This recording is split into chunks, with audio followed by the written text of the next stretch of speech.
Check, check, check. Cool.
Okay, good evening, everyone, and welcome to the June 18th meeting of the Select Board. If you could rise for the Pledge of Allegiance, led by our Eagle Scout, Jackson Gatlin.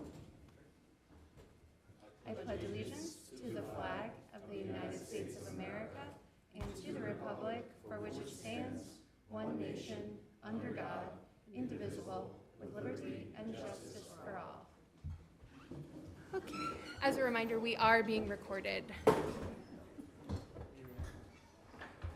We will start the meeting by a reading of the Juneteenth proclamation.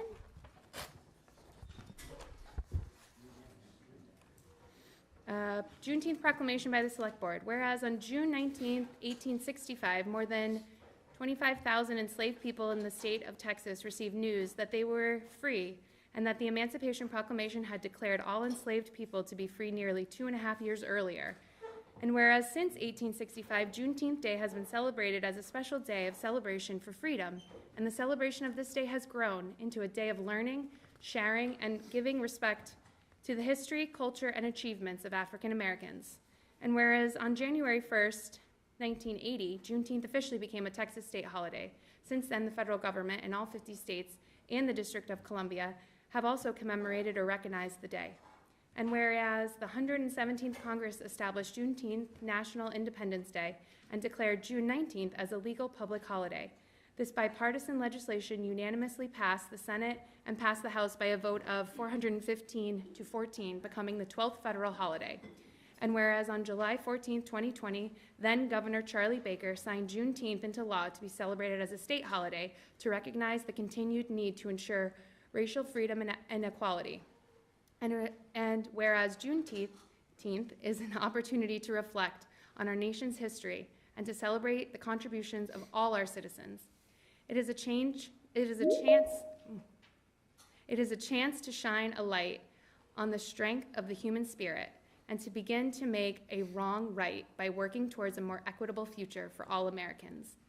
And now, therefore, by virtue of the authority vested in the town administrator and each of the below select board members in the town of Swampscott, we hereby proclaim June 19, 2025 as Juneteenth Day in the town of Swampscott, Massachusetts, and encourage all faith-based and nonprofit organizations, residents, businesses, and public institutions to acknowledge, honor, and value, and celebrate African Americans, and encourage everyone to treat others with mutual respect and understanding.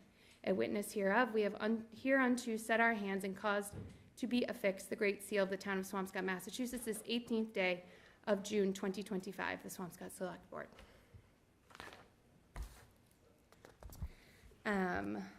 Here. Thank you, Doug. Appreciate that. It's sort of anticlimactic as we read something so powerful to then just move on to the next thing. Jackson's citation is right here. Okay, we are next going to recognize Jackson Gatlin, who has come to be recognized as an Eagle Scout. Doug, would you mind reading the proclamation? I will. Whereas the rank of Eagle Scout is the highest honor that can be attained by a Boy Scout and takes years of dedication and commitment to achieve, and whereas Eagle Scouts act as leaders and role models in the community, the Eagle Scout Award is a distinction that will follow Mr. Gatlin throughout life and will be a beacon to others of the leadership quality and commitment he has shown. And whereas Mr. Gatlin's attainment of the rank of Eagle Scout involved working with Lynn DPW and installing an informational kiosk at Sluice Pond and Lynn, displaying environmental information, regulations, and city notices. Mr. Gatlin also spearheaded the removal of invasive knotweed and trash at Sluice Pond. This major community service project will undoubtedly benefit all visitors to Sluice Pond for years to come. And now, therefore, be it proclaimed that on behalf of the entire Select Board and Town of Swampscott, we do hereby congratulate and recognize Jackson Gatlin for his achievement of the rank of Eagle Scout and urge others to join us in extending congratulations to Mr. Gatlin. Witness here whereof, we have hereunto set our hands and caused to be affixed the Great Seal of the Town of Swampscott, Massachusetts, this 18th day of June 2025, the Swampscott Select Board, and Gino Cresta.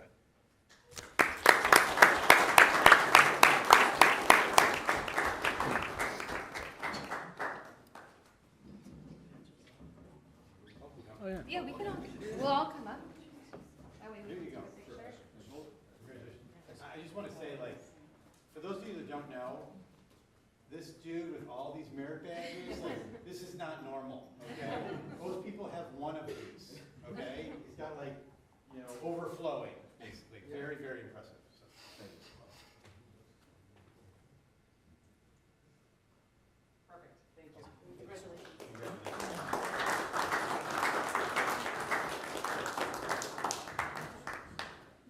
Would you like to tell us a little bit more about your project, maybe? That would be great. Okay, the mic's on. But I started scouting when I was in 3rd grade. I lived in Oregon at the time, and I moved to Massachusetts actually when I was like 10 or 11 years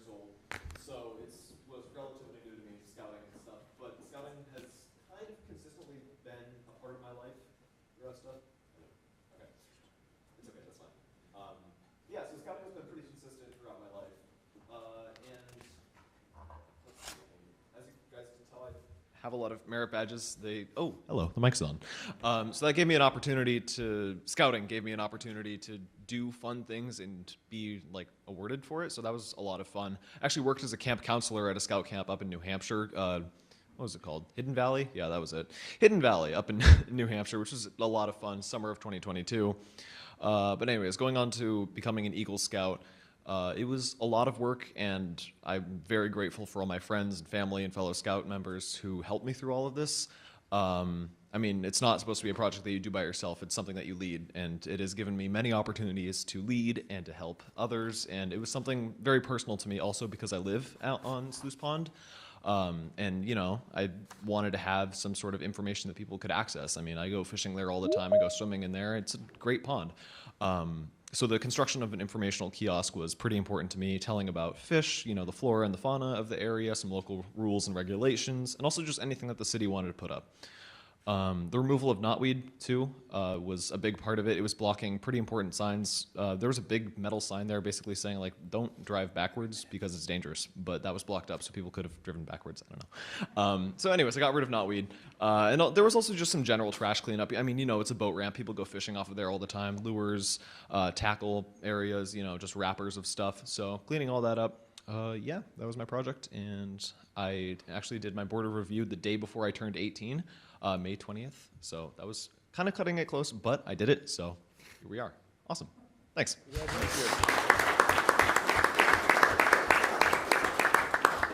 you, Jackson. I will say I did mine the day before my 18th birthday as well. It's a very common thing that happens. So deadlines, helpful. Thank you very much, and congratulations again. Okay, we will move on to the town administrator's report. The town administrator is out this evening, but I do have a highlight reel. On Saturday, the No Kings protest saw about 500 attendees as Congressman Moulton spoke. Per the police department, it was a peaceful rally with no issues, which is saying something. So thank you to all the participants and to the police department. Appreciate all your support. Due to the weather, the VFW will be holding their annual U.S. flag retirement ceremony on Fisherman's Beach on Wednesday, June 25th at 5 p.m. If you have a flag in need of retirement, please drop it off at their location on 8 Pine Street by June 25th, 3 p.m., or bring it to the ceremony by 4:45 so they can make time to have them all retired respectfully. A big thank you to the Swampscott residents who generously donated $10,000 towards the annual fireworks event. That's a really big deal and closed a really big gap for us. So we appreciate the generosity of that resident, and we will all enjoy the fireworks a good deal thanks to them. The annual townwide yard sale was rescheduled due to weather and is now scheduled for June 28th. The library's annual summer reading program for kids and adults kicks off on June 26th. We had a conversation last week about the building department and the new building director. The total revenue brought in May by the building department was $78,715. So we can already see significant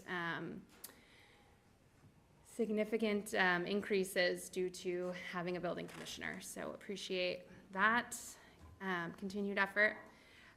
Gino attended and made a presentation at the Greater Lynn Chamber Annual State of the Region on the state of Swampscott. Doug, I think you were there. I was.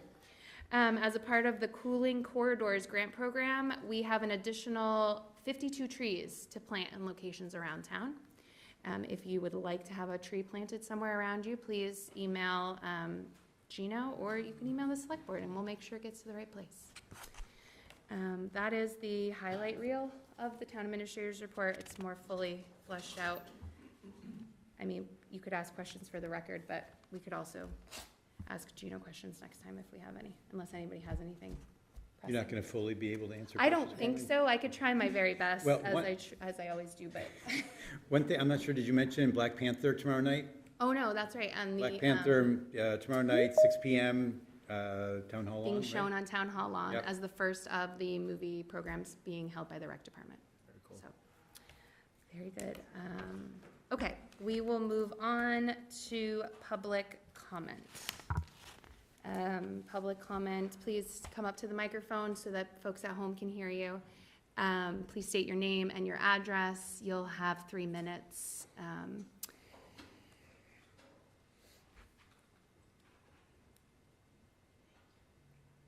It looks like we have one hand raised online. Diane, you can unmute. He is unmuted. Okay, go ahead. DG? Sorry, I can't see your name. It was David Greenbaum. David Greenbaum. Okay, David Greenbaum, you may unmute yourself and speak. Good evening. Thank you for the opportunity to speak. I'd like to speak to the board tonight, excuse me, regarding what I understand is the potential to eliminate the public health nurse in town. A little bit about myself. I am a former longtime resident of the town of Swampscott, and my mother is, I believe, the last public health nurse full-time in the town of Swampscott. That was about 35 to 40 years ago, and it's taken that long for the town to get another full-time public health nurse. It's a position that I hold dear, as I am the health agent in the city of Salem as well. I'm a public health advocate and a public health professional. I believe that this position is of utmost importance in any community. They offer services to the community overall, but in particular to the seniors in the community. I think that, you know, eliminating a position of this importance would be a detriment to the residents of Swampscott. And I think that the town really needs to take a long look at some of the things that this position does. They offer vaccination clinics and blood pressure clinics. They offer walk-in services at senior centers for, you know, for the seniors. They provide TB and DOT for TB patients. You know, I could go on, and I know some of my colleagues are here and they're going to speak as well about this. But I really encourage the town to think long and hard about eliminating a position that does so much for the town of Swampscott in public health in general. It would be a tragedy to see this happen again after getting this position back after 40 years. I thank you again for the opportunity to speak, and I'll yield the floor. Thank you. Thank you. Diane, if you could hover to the number 2 hand.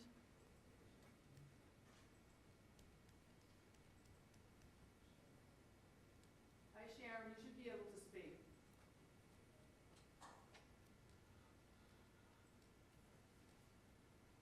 Sharon, you should unmute if you could.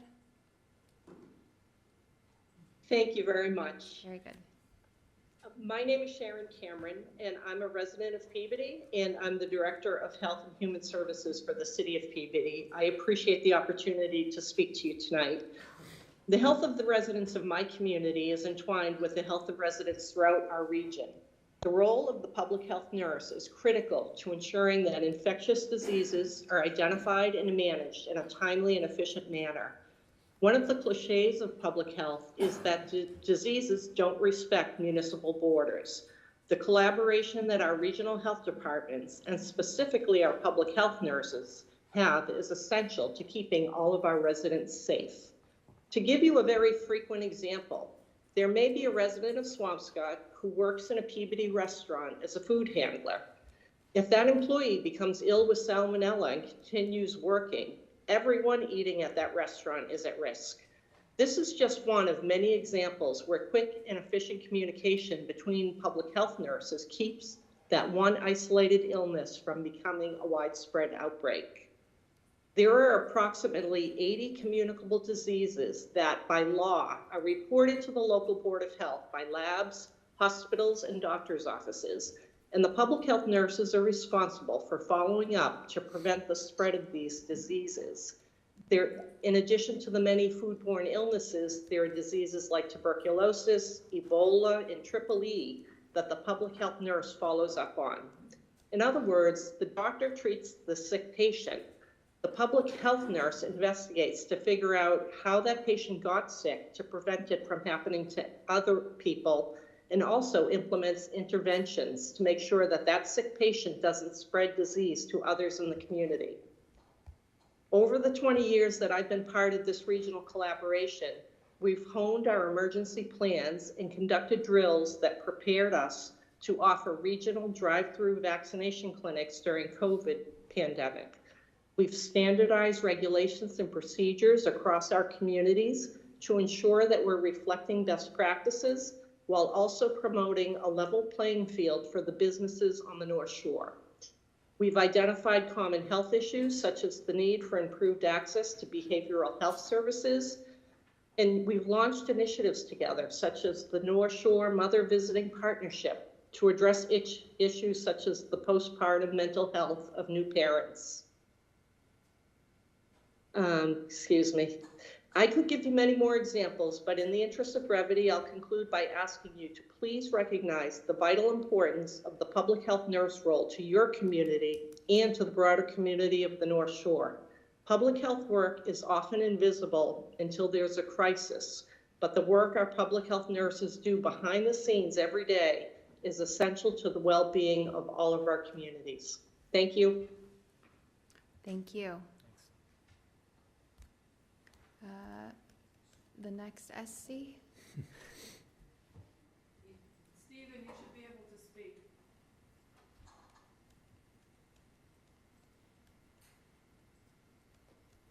Diane, could you float over that name again?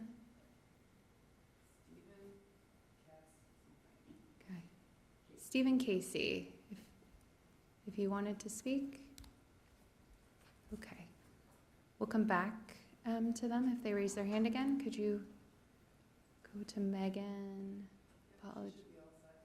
Okay, Megan, you may unmute your mic. Thank you. Good evening. My name is Meg Wisniewski, and I'm the coordinator for the North Shore Public Health Collaborative, which is a regional collaboration of 8 local health departments, including Swampscott. I just wanted to speak tonight to ensure everyone is aware of the decision that the decision to eliminate Swampscott's public health nurse position would potentially jeopardize its participation in the grant-funded program. These programs or resources are currently available to Swampscott residents at no cost to the town, and it includes a team of regional staff, including a social worker, community health worker, a part-time public health nurse, 2 epidemiologists, and 2 health inspectors. These staff members enable participation in the North Shore Mother Visiting Partnership, which provides a home visit to moms who've recently given birth. And the main condition of the grant funding for this program is that participating municipalities may not supplant funds. So this would mean we would no longer be able to provide Swampscott residents with these free regional services if the town does move forward with this decision, which would negatively impact both Swampscott and the region as a whole. So thank you for your time and opportunity to speak. Thank you. Let's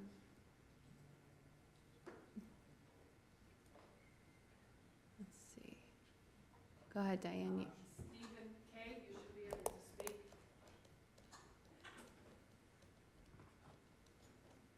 Stephen Kahn. You can unmute your mic, Mr. Khan.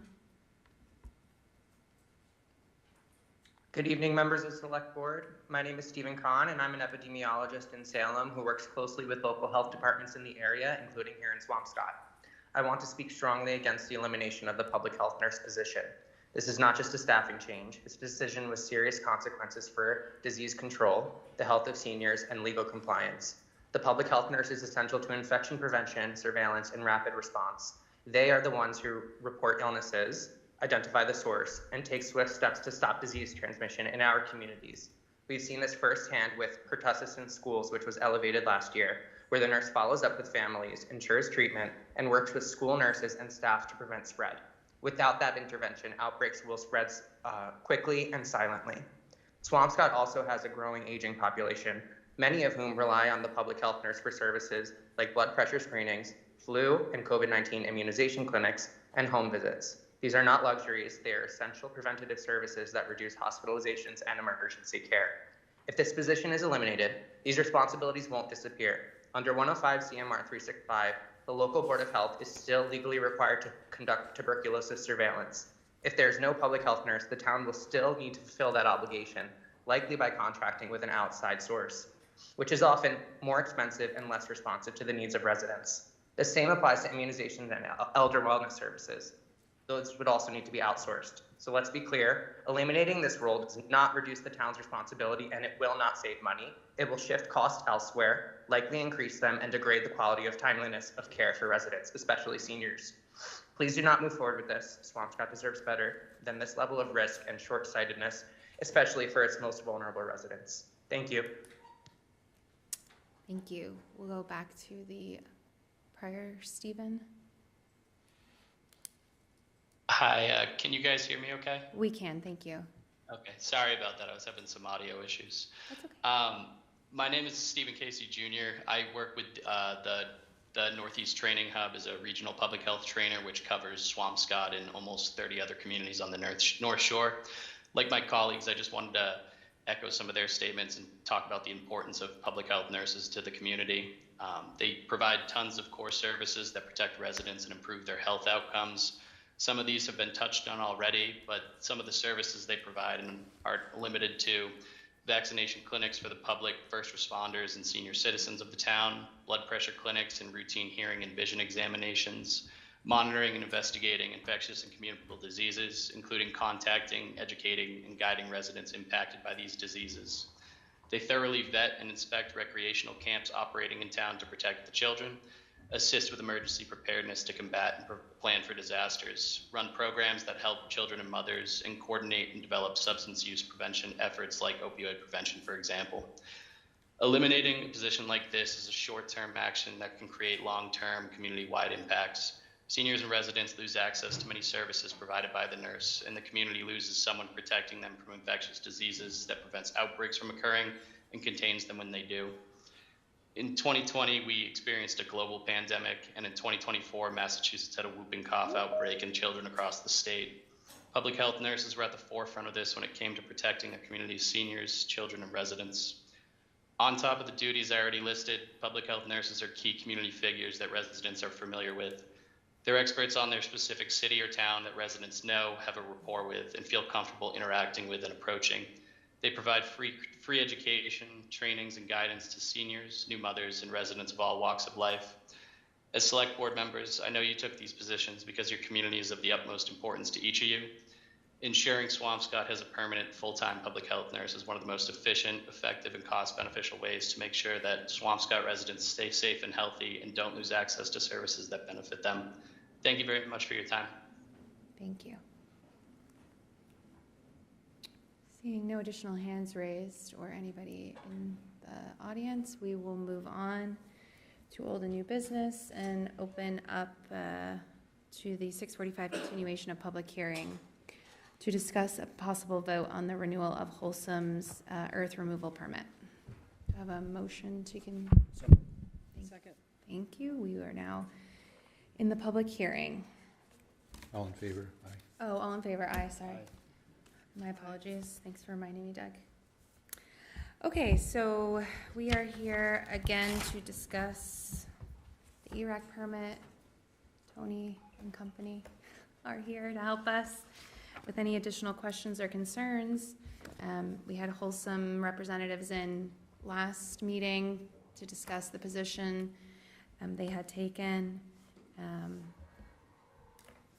Probably the most community involvement I've had is the idea that Wholesome is willing to participate in some community outreach. And I've had 4 or 5 emails about some ideas where Wholesome could spend some funds in Swampscott that might help our community. So glad that came from the conversation. But as for the task at hand, does anybody have any additional questions or comments for ERAC on the permit? No, ERAC. Would you like to say anything? You don't have to, but you are here. I'm here in case there was some questions. Okay, But great. if there's no questions. Fantastic. I see we have a representative from Wholesome virtually. Is there anything you would like to say before we proceed? That's Chris. Muted. I'm here for Oh. Wholesome as well. I'm Jarrett Temple. Oh, okay. I'm here as well. Okay, great. Sorry. No worries. Um, I'll turn my hat around there. oh, there you go. You guys were so friendly, I just assumed.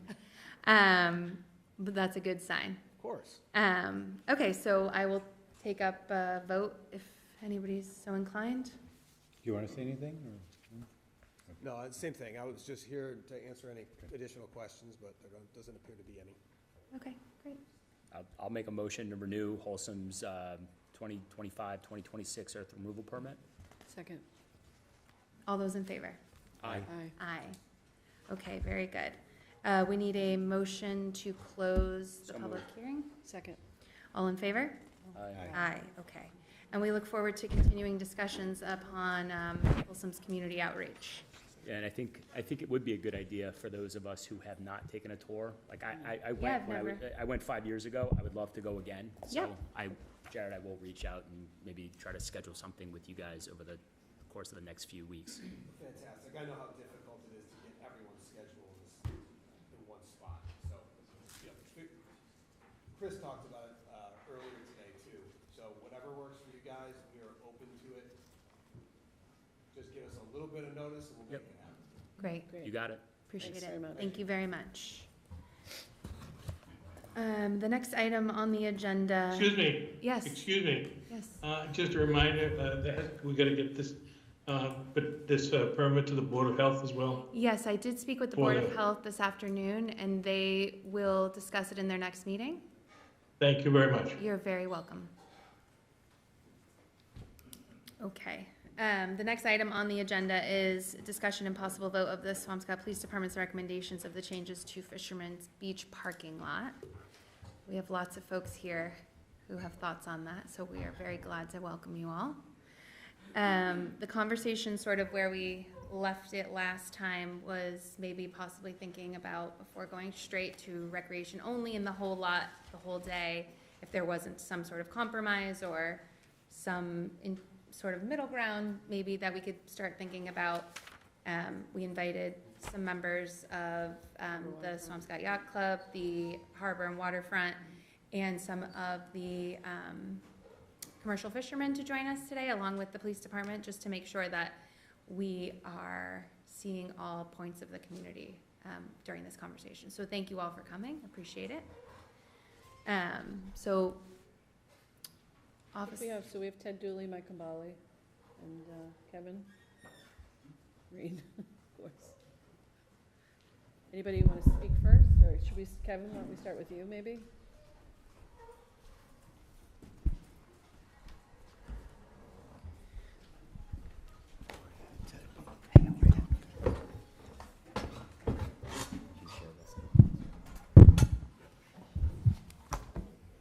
Thank you for having us here tonight. Just brief introduction. Ted Dooley. I'm on the Harbor Waterfront Advisory Committee. Officer Ray needs no introduction. And Mike Kambali, my colleague on Harbor Waterfront, who is also a member of our commercial fishing fleet. So wanted to, show up here tonight. Appreciate you taking the time on 2 weeks' agendas here to discuss this. So wanted to come answer any questions you might have. And I think one important thing to clarify since our last presentation on this, I know our committee met a few weeks ago, and I think there was a couple things that I think would be helpful to clarify since the initial presentation with you a few weeks ago. First, our committee revised some of the recommendations to be at 5 a.m. to 5 p.m. Recreation sticker hours for the parking lot there. So there'd be cut off at 5 p.m. to allow for patrons of local businesses and other establishments in towns to use the parking lot. Additionally, there was a conversation about the yacht club and the ability for the yacht club to have reserved parking there, and that was a revised from that was just to have a pass, a temporary rec sticker for employees of the launch for the yacht club who do not live in Swampscott, of which there are several, to be able to park their cars in the lot just like anybody else would with a rec sticker while they're on the clock. So those are the two real revisions that I think have come since our last presentation in front of you this evening. But happy to answer any other questions, and Mike here can probably answer questions that might pertain to the commercial fishing fleet and anything along those lines. Can you just clarify, I'm sorry I missed it, Ted. What was the first piece? 5 a.m. to 5 p.m.? Rec only. Rec sticker only. Rec only. But just with those hours in mind. 7 days a week or 5 days a week? 7 days a week. May through. And seasonally. Oh, during the summer seasonally. So same as the rec parking for the rest of town. It's what, May It's like to May to October, I October. think? May 1st to October 1st is the current recreation sticker parking, but the sticker is good for the entire year Yep. of that, just so you're aware. Okay.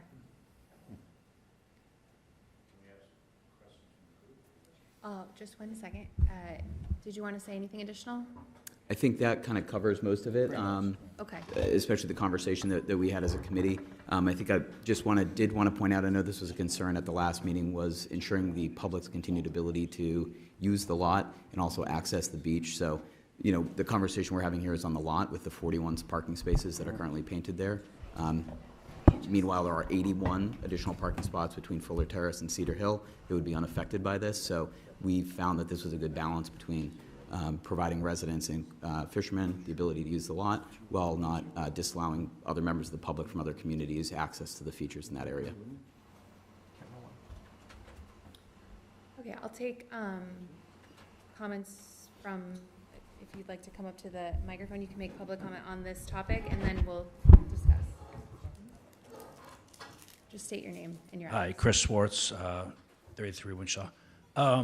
Is the rec sticker the same as a beach sticker, or is it going to be the same? So it's all residents will have access to the parking area from 5 to 5 or 8? Okay. Yes. Yep, that's all I was asking. Thank you. Thanks. And I'm totally in support of it. Thank you. Okay, so open it up to discussion by the board. Officer Reen did remind me of one point that I was Please. neglected to mention, which was the ability for anyone who has a boat that is moored in Swampscott and has their boat registration in Swampscott and pays the use fee to the town of Swampscott through having a mooring would be eligible to purchase a rec sticker just like a resident would be. One other facet that our committee did discuss and thinks would be useful for the town to consider is for veterans to be eligible for a free parking pass, just as a consideration. Do you know how many numbers, what numbers we're talking about? How many moored boat owners are not Swampscott residents? So there's roughly about 175 boats in the harbor. I believe it's between 20 and 30 non-resident boat owners.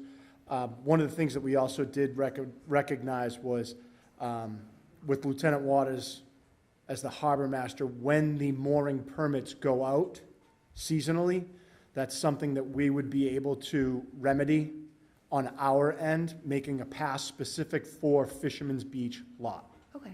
So that it has the respect of the lot, the ability to use the pier and access their boat without overindulging extracurriculars in other areas. And how would the non-resident obtain through? Well, they have to apply through the harbor master Okay, great. and register their boat just like they would a vehicle. The registration sticker gets delivered every 2 years through the RMV. Annually, their mooring is registered in Swampscott. We handle the moorings. When the mooring permit goes out, we'll be able to send a pass with that mooring specific for that year only.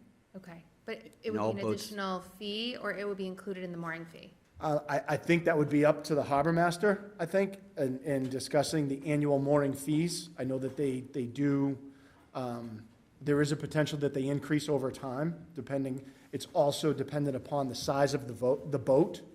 Boats, so the fee for the per foot of boat. Yep. Yeah, I was just thinking from an equity standpoint, a Swampscott resident would have to buy both, pay for the mooring fee and the rec sticker, so it would make sense. I would agree. Okay. I think you would find most of our members would probably agree with that as well. Okay, very good. All right, then, so I guess just to recap what's on the table, we've already approved the recreation parking signs going up in the lot. I'm sorry, we approved last time the do not enter sign being better displayed in the lot.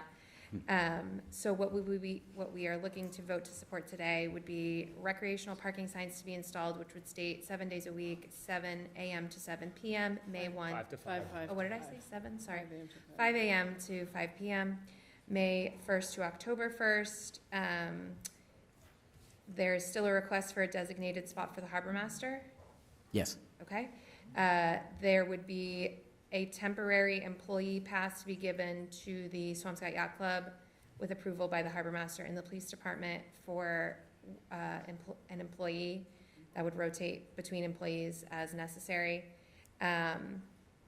So commercial fishermen, do they already, I assume they register a boat and have a mooring, so they would be part of that conversation we were just talking about. Is that correct?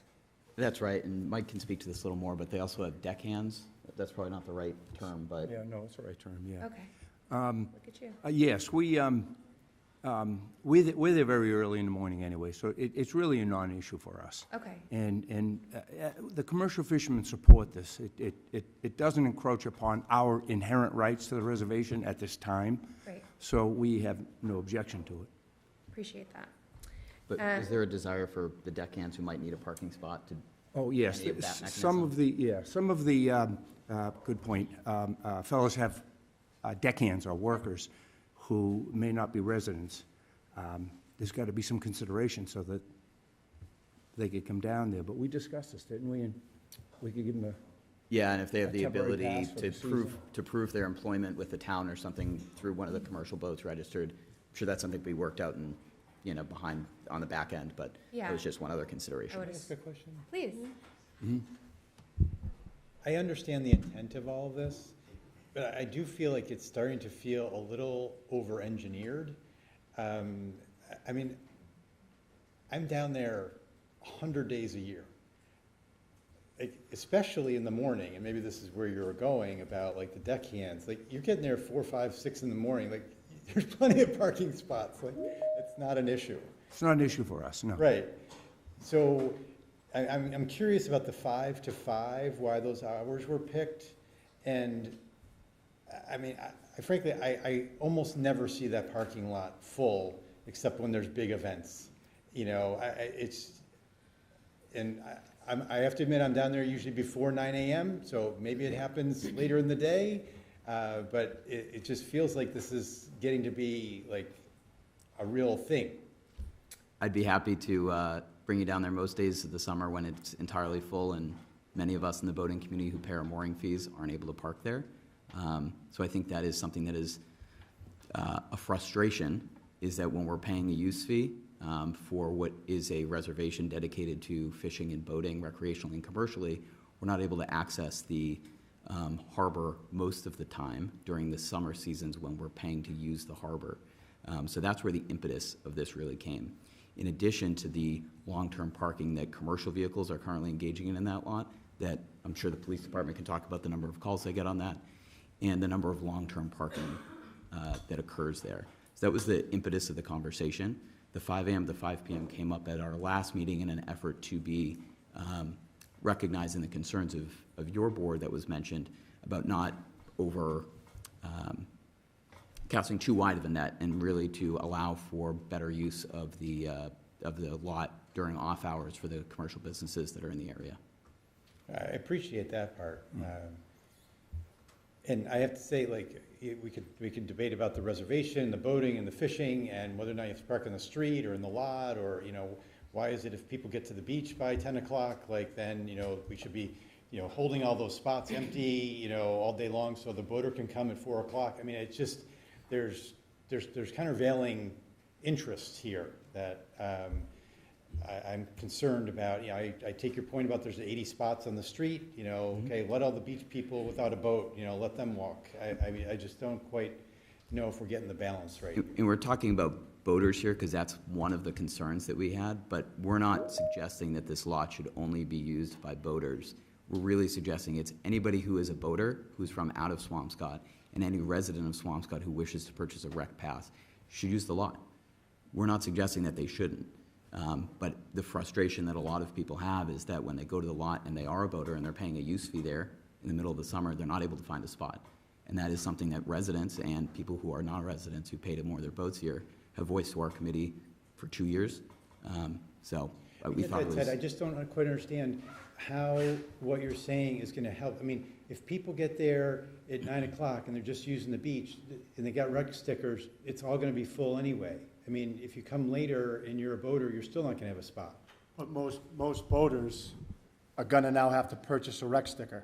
I understand that. And It's not what gonna is, necessarily guarantee them a spot, though. but it's also going to fall under the same umbrella as all of the other lots in town that have recreation parking for beaches in the area. And it's gonna be continuity, and it's gonna be simpatico with the other areas when there's an abundance amount of park and rides, commercial vehicles that come in and acquire the spots and utilize them, to which the residents then are looking to get there and go about their day and their business with the lot. To echo what Mr. Dooley's saying, it creates a level of frustration on the end where most of the boat owners, or all of the boat owners, are paying for accessibility there. This is just an extra level of opportunity to continue their ability to access the lot. I understand that the level of detail that you're inquiring about.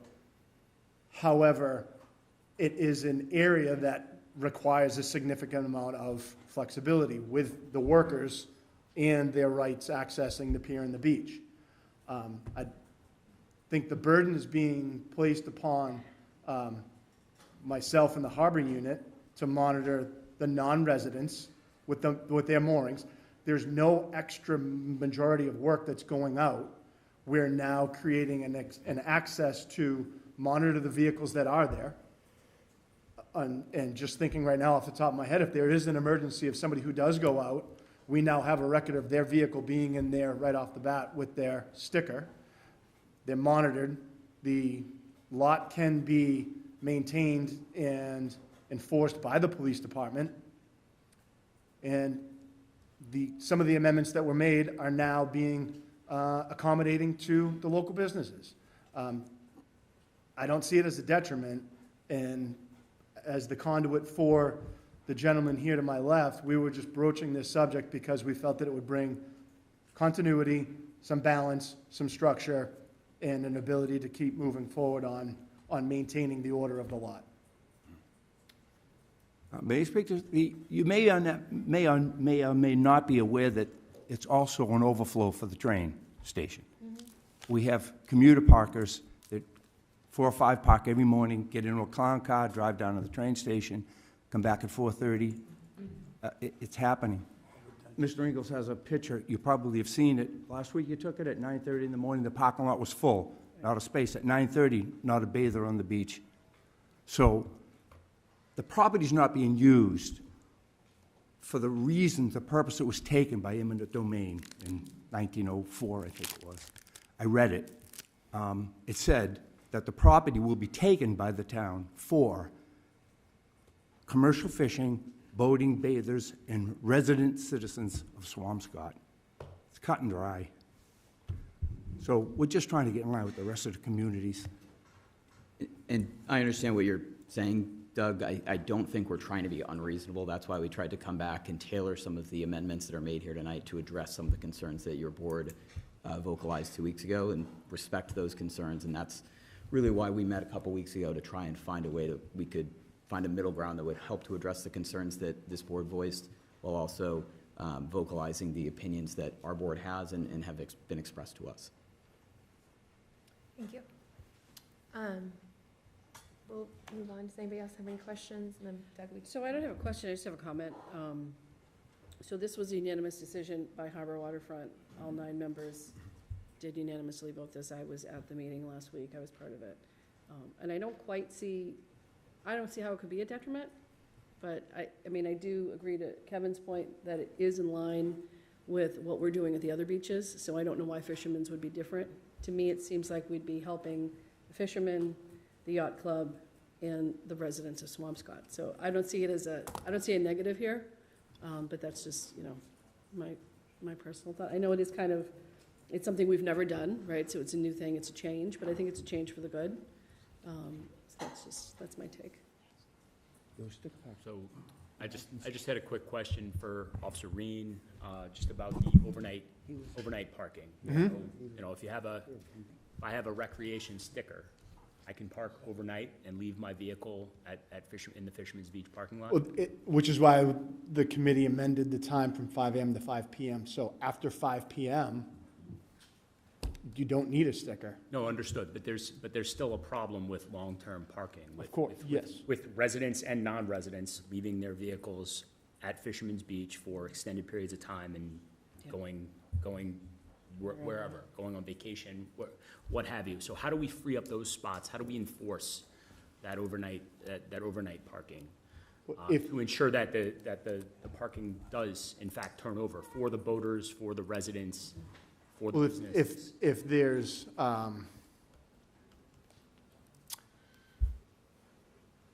to be able to, so if I could just clarify your question again, a vehicle parked outside of these hours leading overnight, what would our enforcement be for those?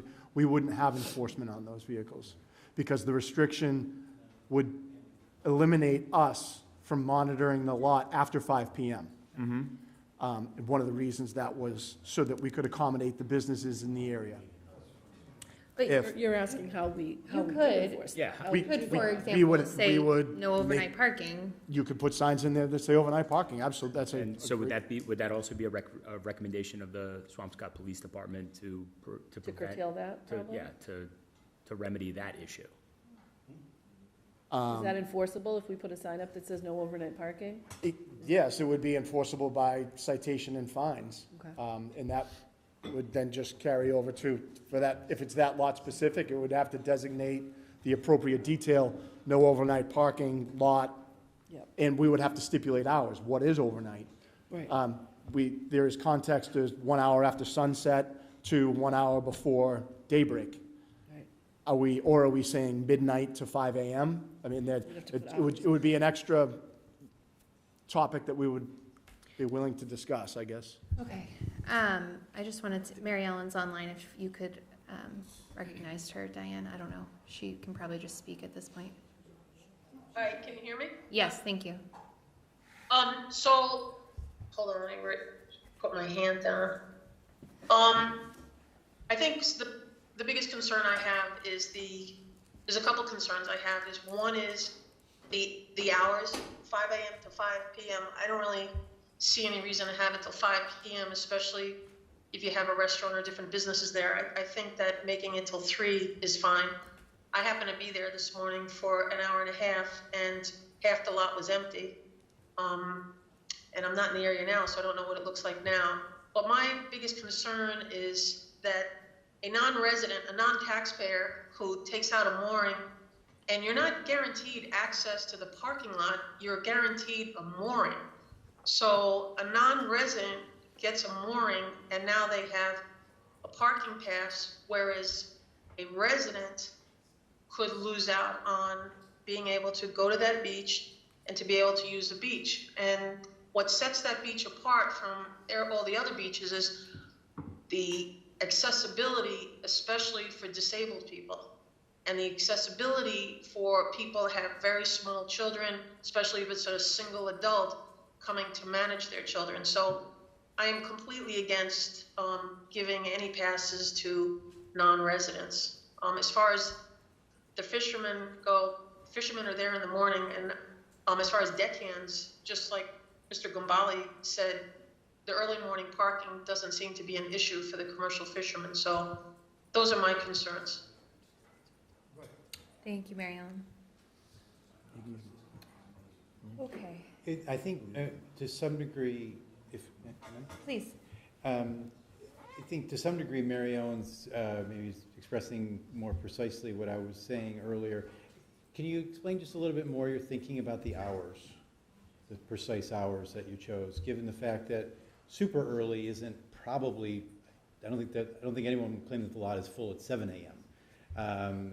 Or is it you're afraid that, because even if someone parks there at 6, but if then it's recreation sticker at 7, they're going to be hosed if they're off at work all day, right? So Yeah. is there particular thinking around the hours?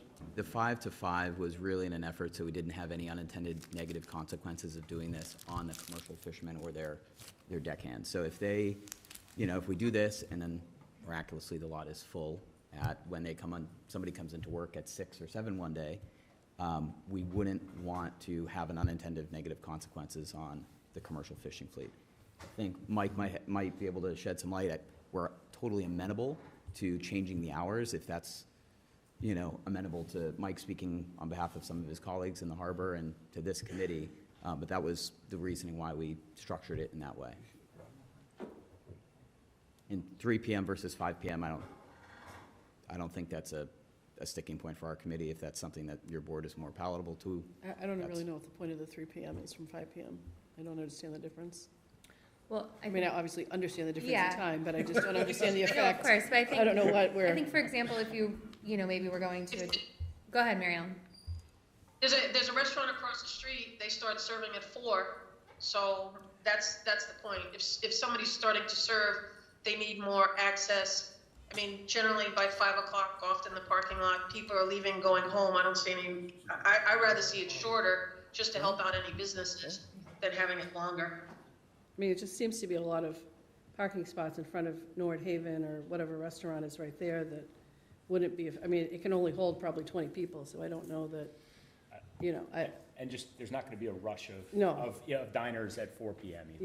yeah, that's just my take. So maybe 4 p.m. might be a better hour. We're amenable to that. I think what we're most concerned with is ensuring that this year we have a concrete step they're able to take to ensure that this parking lot is more accessible to residents and to those who use the harbor for commercial or recreational purposes. Right. So if 4 p.m. is more amenable to your board, let's take that step and see how it works. And then But we is can that revisit gonna- is this that- next year. So does that help the fishermen? Does that solve your problem? Does that solve the yacht club's problem? And does that, because that's the goal of this, right? Is to make sure that the fishermen have their access, the yacht club and the mooring people with moorings have access, and our residents have access to the beach, right? So are we checking all these boxes? Does this timeframe check all those boxes? Right? I don't have a problem with it.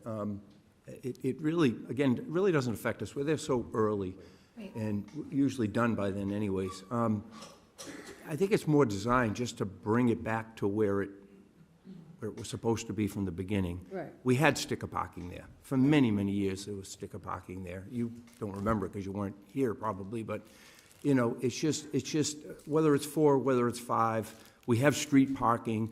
I went to a restaurant in Ipswich. I had an Uber from where I parked my car to get to the restaurant.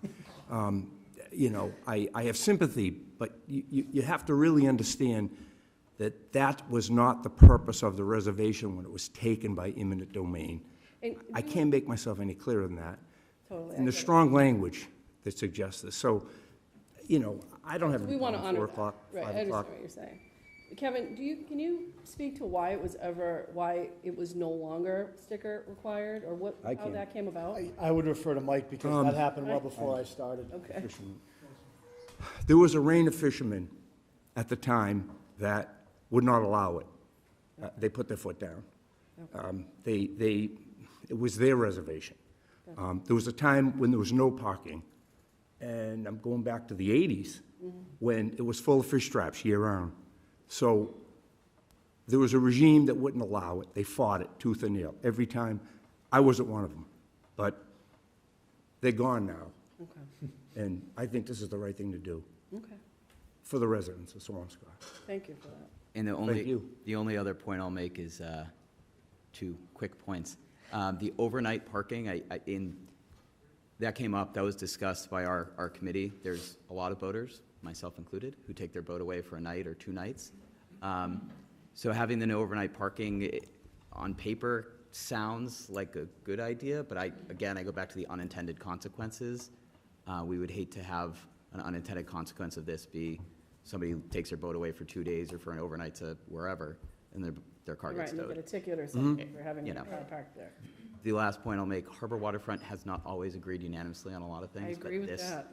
Daniel, right, you know firsthand. Absolutely. We did agree unanimously on this, and with our full-throated support, so. That speaks for itself, yep. Yeah, I would just, I would echo this, that this has been a collaborative conversation, and it's been wonderful to have you guys participate with us and work through.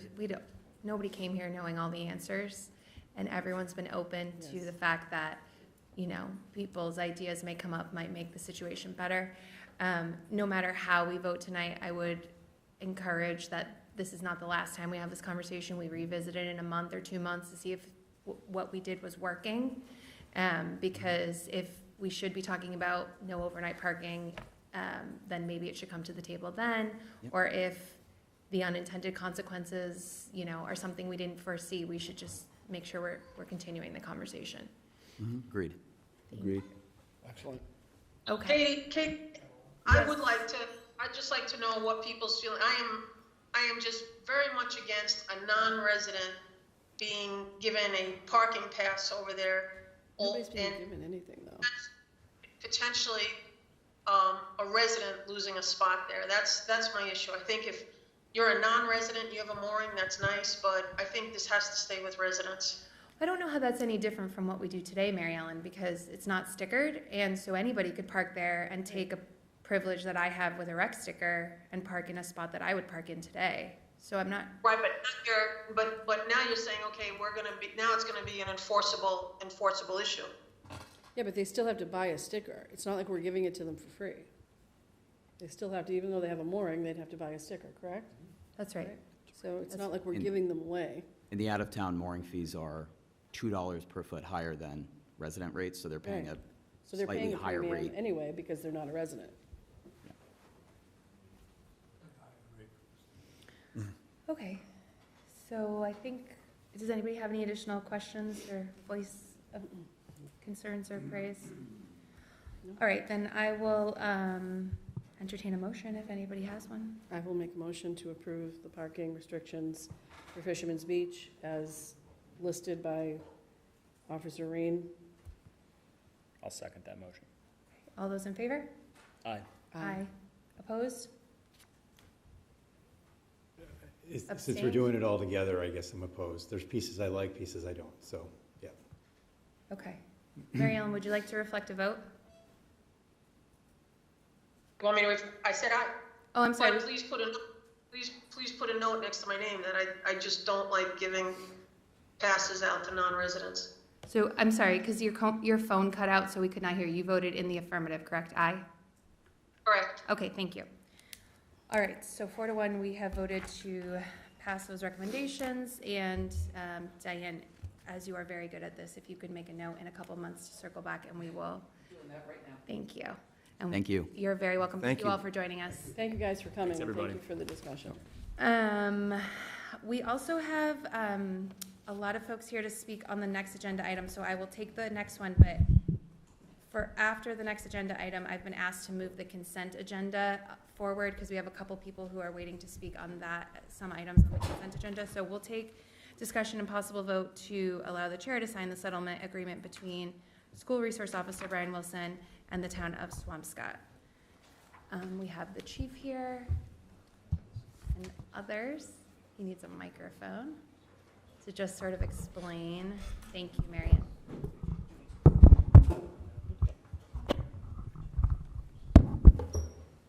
Okay. Chief, if you wouldn't mind. Sure. Good evening. Thanks, everyone. First off, thank you for recognizing our officers. There was a lot of hard work done with the demonstration this weekend. Absolutely. 17 officers staffed the event.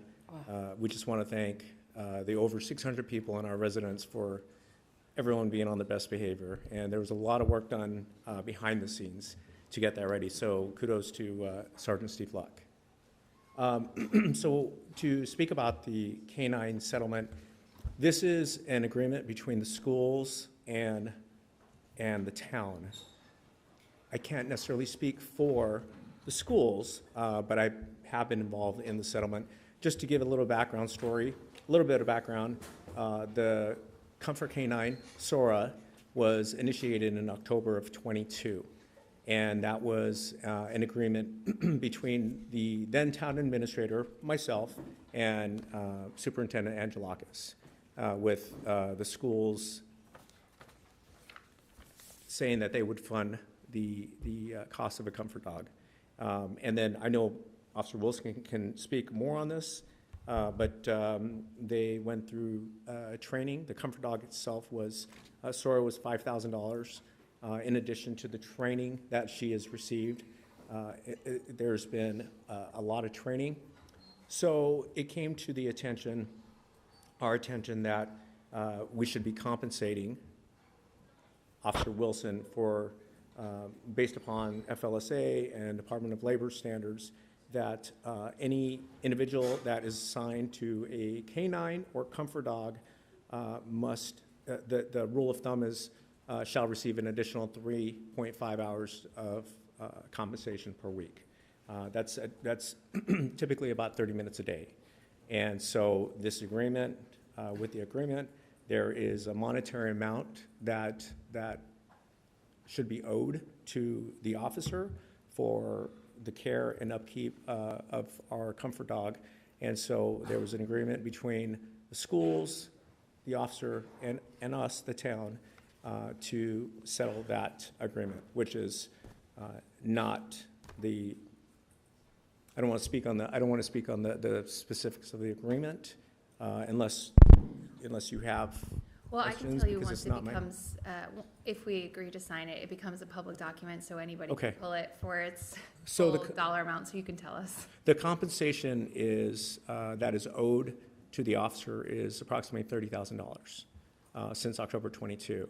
The Officer Wilson has graciously agreed to accept half of that in lieu of just having the ability to keep Sora and the benefits that she brings to our community. And I can speak, not knowing much about comfort dogs prior to our experience with Sora, but she is part of like every fabric of the school, of the community. She and Officer Wilson attend. We have many persons in crisis calls each year, approximately 50 to 75 a year. And I can tell you firsthand that I've seen Officer Wilson bring out Sora to an individual, and it's not, a lot of our children are having this mental crisis that need assistance. She has been there, and she has been a lifesaver. So just that alone is so important to us, the use of Sora. She has elevated our status in the police department because of having our comfort canine dog. In addition, Sora and Officer Wilson is part of NEMLIC. When I was thanking the officers who were here, we had 17 officers. We have 12 Swampscott officers. We had 5 NEMLIC officers. We had 5 NEMLIC officers. That was not an additional cost to our town, which is very costly. So having Sora as part of our NEMLIC, so that's what NEMLIC is, Northeastern Massachusetts Law Enforcement Council, is that every NEMLIC community in Essex and Middlesex County must give 10% of their workforce and a certain number of hours to NEMLIC each month. She provides that for us. That's where we get our return on investment for having Sora. And I know Officer Wilson can talk about some of the call-outs that he's been to on the North Shore, and the impact that she has made on everyone. I get calls from chiefs, neighboring chiefs, asking if Sora can come by after significant events in their communities. So, I mean, that's the long and short of it. I know Officer Wilson can talk a little bit more on what they do. The other thing I want to highlight here, just from the background that I have on this particular settlement agreement, is that the school department will cover the cost of this settlement. This is not coming from the town's side of the budget. I know we don't like to talk about sides, but just to be clear, because that is a question that wasn't really clear when Chief was speaking.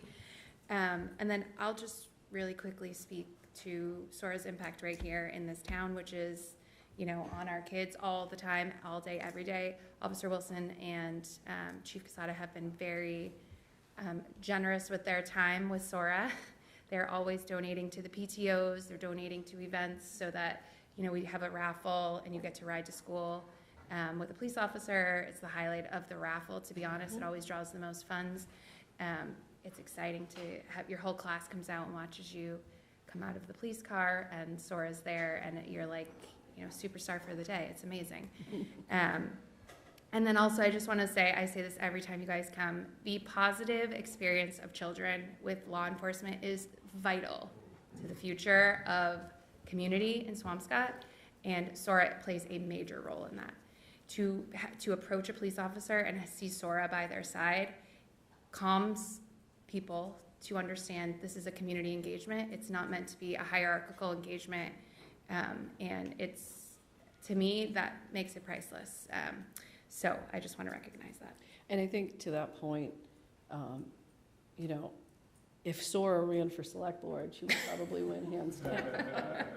And every child in this district probably knows Sora firsthand, and that is a testament to Brian Wilson, because he has gone above and beyond to make every child comfortable and acclimated, even children that are afraid of animals, like mine, right? And you know, the extent of time and effort and humanity you have put into this is, I don't think we have enough to thank you for. My question is more on the line of, how did we get here? And how can we avoid this in the future? Like, what was the missing link? Like, where did we fail?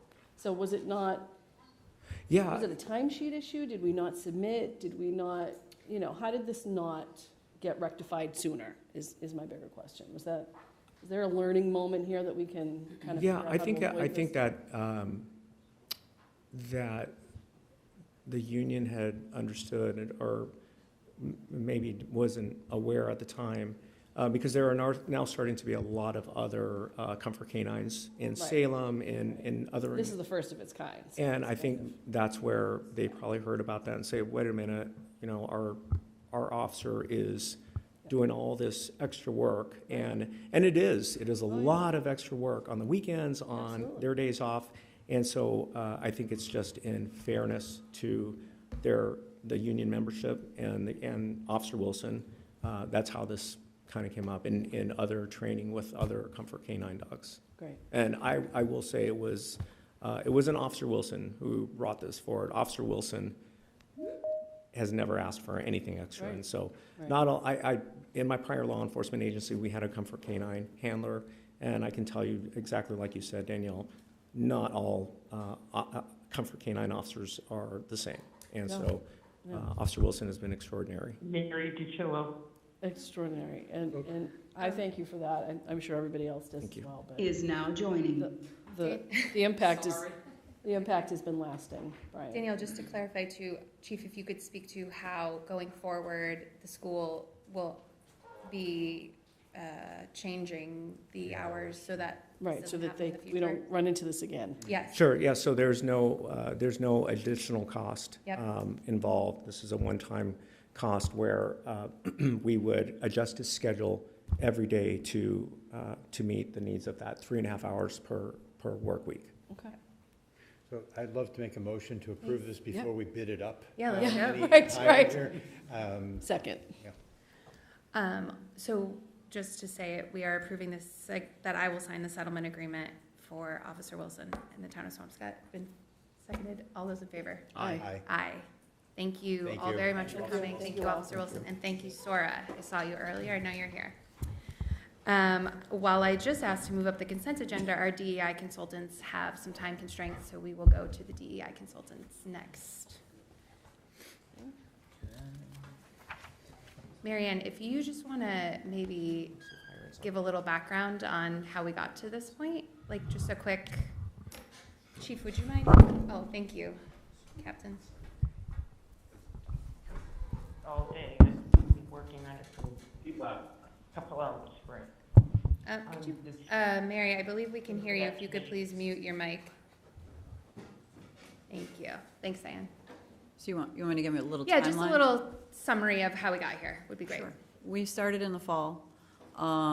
We did a social media review. I sent them all the links, the newspapers, magazines, all the different places they could see any interaction in the town of Swampscott.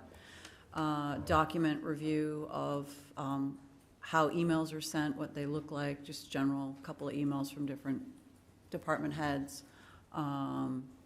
Meeting requests or meeting announcements, gave them access to pretty much most HR documents, like empty paperwork sort of stuff, and the policy and procedure manual that we have had in place since, I think, 2022. We also did a community survey in the fall, and we did an employee survey. We did a community jam at the library, and this is sort of a culmination of everything that we have done. It's their findings.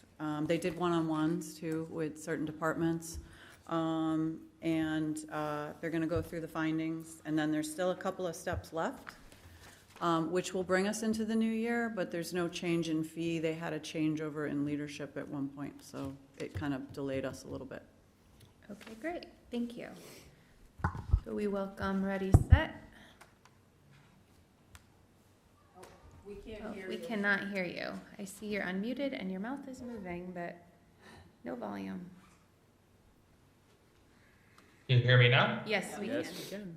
Okay, great.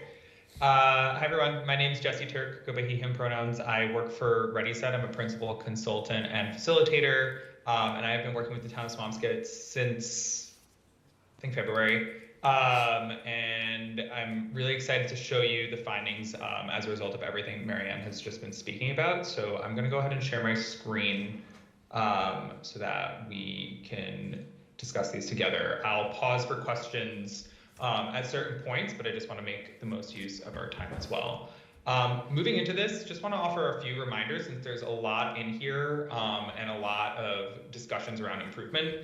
Want to name that all of this, I should say, is based in perception, right? But perception, especially in this kind of work that's often subjective, is just as powerful as reality.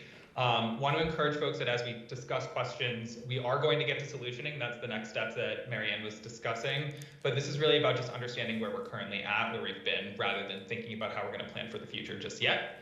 So refrain from judging others' opinions, others' perceptions, as well as judging yourself, because these findings do mention leadership of Swampscott as well. Investigate any kind of knee-jerk reactions that come up and get curious about why you're having those. I think it's an important step in understanding these findings. So as Marianne mentioned, we had a pretty extensive assessment of the town. We did a document review of all of these documents listed here. I'm not going to go over every single one. We did a staff survey of the town staff, which was a 27% response rate, which was 50 respondents. We also did a community survey to make sure we captured the community voice. We had 308 respondents, which is actually really great for a community survey. We did listening sessions with the staff, both in focus group environments and one-on-one interviews, depending on role and the dynamics there, as well as that community jam, which was in person at the library, and social media and news review. So we have a really good sense from different sort of data sources about where things are at. And any kind of finding mentioned in here has been corroborated by at least more than 2 of these data sources. And within those data sources, at least 3 mentions of the same thing. I'll name, that's our sort of lowest bar. Almost everything in here was mentioned way more than that. So you want to start with some bright spots, and this is really not to just make you all feel good, but it's also to consider as leverage points as we move into how we strategize, thinking about where things are going really well in order to use them as tools for improving on the areas where we can see the opportunity for growth. So the first, from the staff perspective, this comes from both the survey as well as our conversations with staff. The big takeaway is that staff take a lot of pride in their work. In working for Swampscott, and they feel supported by their teams, and specifically within their departments, and they also see real opportunities to grow and contribute as working for Swampscott. So 78% on the survey agreed that they are proud to work for the town. 75% agreed that when there are career opportunities at the town, they're aware of them, which is rare, by the way. For municipalities, a lot of the time career transparency is a real issue. And team collaboration, 70% of folks agreed that their department works well together as a team. And just to give you a sense, when we do our sort of statistical analysis, anything 70% or above is considered positive agreement. So these are all very positive findings. From the community perspective, residents are really proud to call Swampscott home. So you'll notice pride as a general theme here, and definitely something to consider and think about it as we get into solutioning down the line. Folks feel safe and connected, and they really value the spirit of community that local events help foster. So 81% agree that they're proud to live here. 76% said they felt safe in their neighborhood, which is obviously extremely important. And 72% said that they felt like they belonged in the Swampscott community, which kind of gets into our larger purpose of being here, which is really about inclusion. How do we make people feel like they belong? 72% already agree, and how do we get that number to be even higher, as well as focus in on some of the nuances there, right? Who is saying they belong, who is saying they don't belong? So before I move into our growth areas, just want to pause for any questions from anyone there about the positives or any of our methodology. Yay for us. I think you're good. You make. Wait, I have one question. Could you just tell us the timing, like what months you were doing these studies? Sure. So the surveys happened in the fall of 2024. The listening sessions happened in late winter, early spring of 2025. And the social media review and document review happened also in the fall of 2024. Thank you. No problem. Okay, so our growth areas are really ways to view where we have the greatest opportunity for impact. So we've kind of boiled them down to 4 main areas. So the first is DEI strategy and approach. So this is really directly about DEI, but as you'll see, DEI, diversity, equity, and inclusion, isn't just about the things that are considered quote unquote DEI, right? That's really just one piece of the puzzle. Equity and inclusion really touch pretty much any function that a town can have with its residents and with the folks that work for it. It's really a mindset, right? It's a way of viewing things rather than, oh, this is this added thing we have to put on. So I really encourage folks to view it that way, because ultimately this is about including everyone, not just those who have not been included in the past.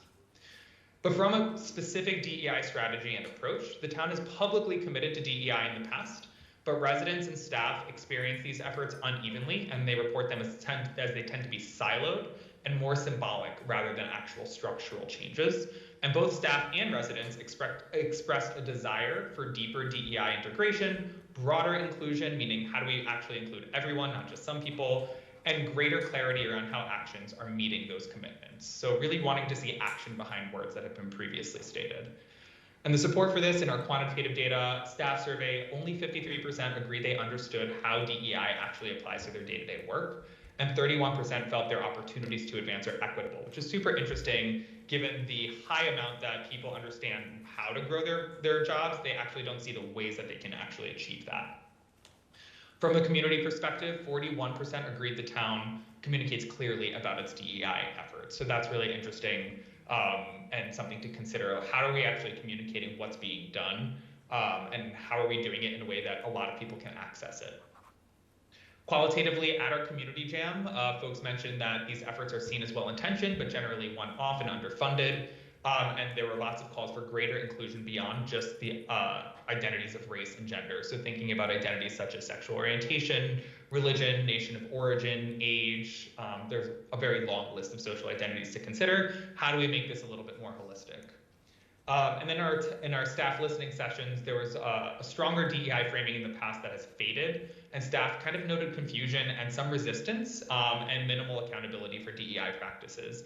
And I'll note that some staff stated that they'd prefer that DEI not continue, while others said they wanted it to continue even more strongly. So there is that tension there that we need to approach and discuss, which kind of ties back to how do we make this a broader discussion about inclusion rather than focusing on really specific and maybe outdated perceptions of what DEI actually is. So that's this first area of DEI strategy and approach. I'll pause for questions after the second one, just so that we can keep moving, but I know there's a lot of information here. I'm also happy to go back slides too. The second area we'll discuss is leadership and decision-making. Staff and community members perceive leadership as inconsistent in communication and accessibility. So when we talk about leadership here, we're talking about town administrator, we're talking about the select board, we're talking about anyone who has decision-making power. Trust in decision-making and accountability is perceived as limited, and some staff report fear of offering feedback. So quantitative data shows that only 38% of staff agree that they can actually provide input on decisions, and 29% feel safe sharing their concerns with senior leaders. So in a town where the staff is really proud to work for the town, they also don't seem to feel like they actually have a say in what happens in the town. And then the community survey noted that 33% agree that they believe their voice matters in shaping the town's future, which is really low, especially in a town where people are really proud to actually live there and excited about what's going on in the town. Qualitatively, our findings matched pretty well. The community jam noted that the feedback channels exist but are only effective if you know the right people, so many feel decisions are predetermined. So they're saying, why would I even bother? And in our listening sessions with staff described having to walk on eggshells with leadership and that the perceived politics and select board conflicting dynamics affect their morale and trust in leadership. So I know that's a lot, and again, I'm going to remind folks not to refrain from judgment, kind of get into sort of curious about any knee-jerk reactions, since I know this obviously relates to folks here. But I do want to pause for questions or any comments here before I keep moving with the other two areas and our next steps.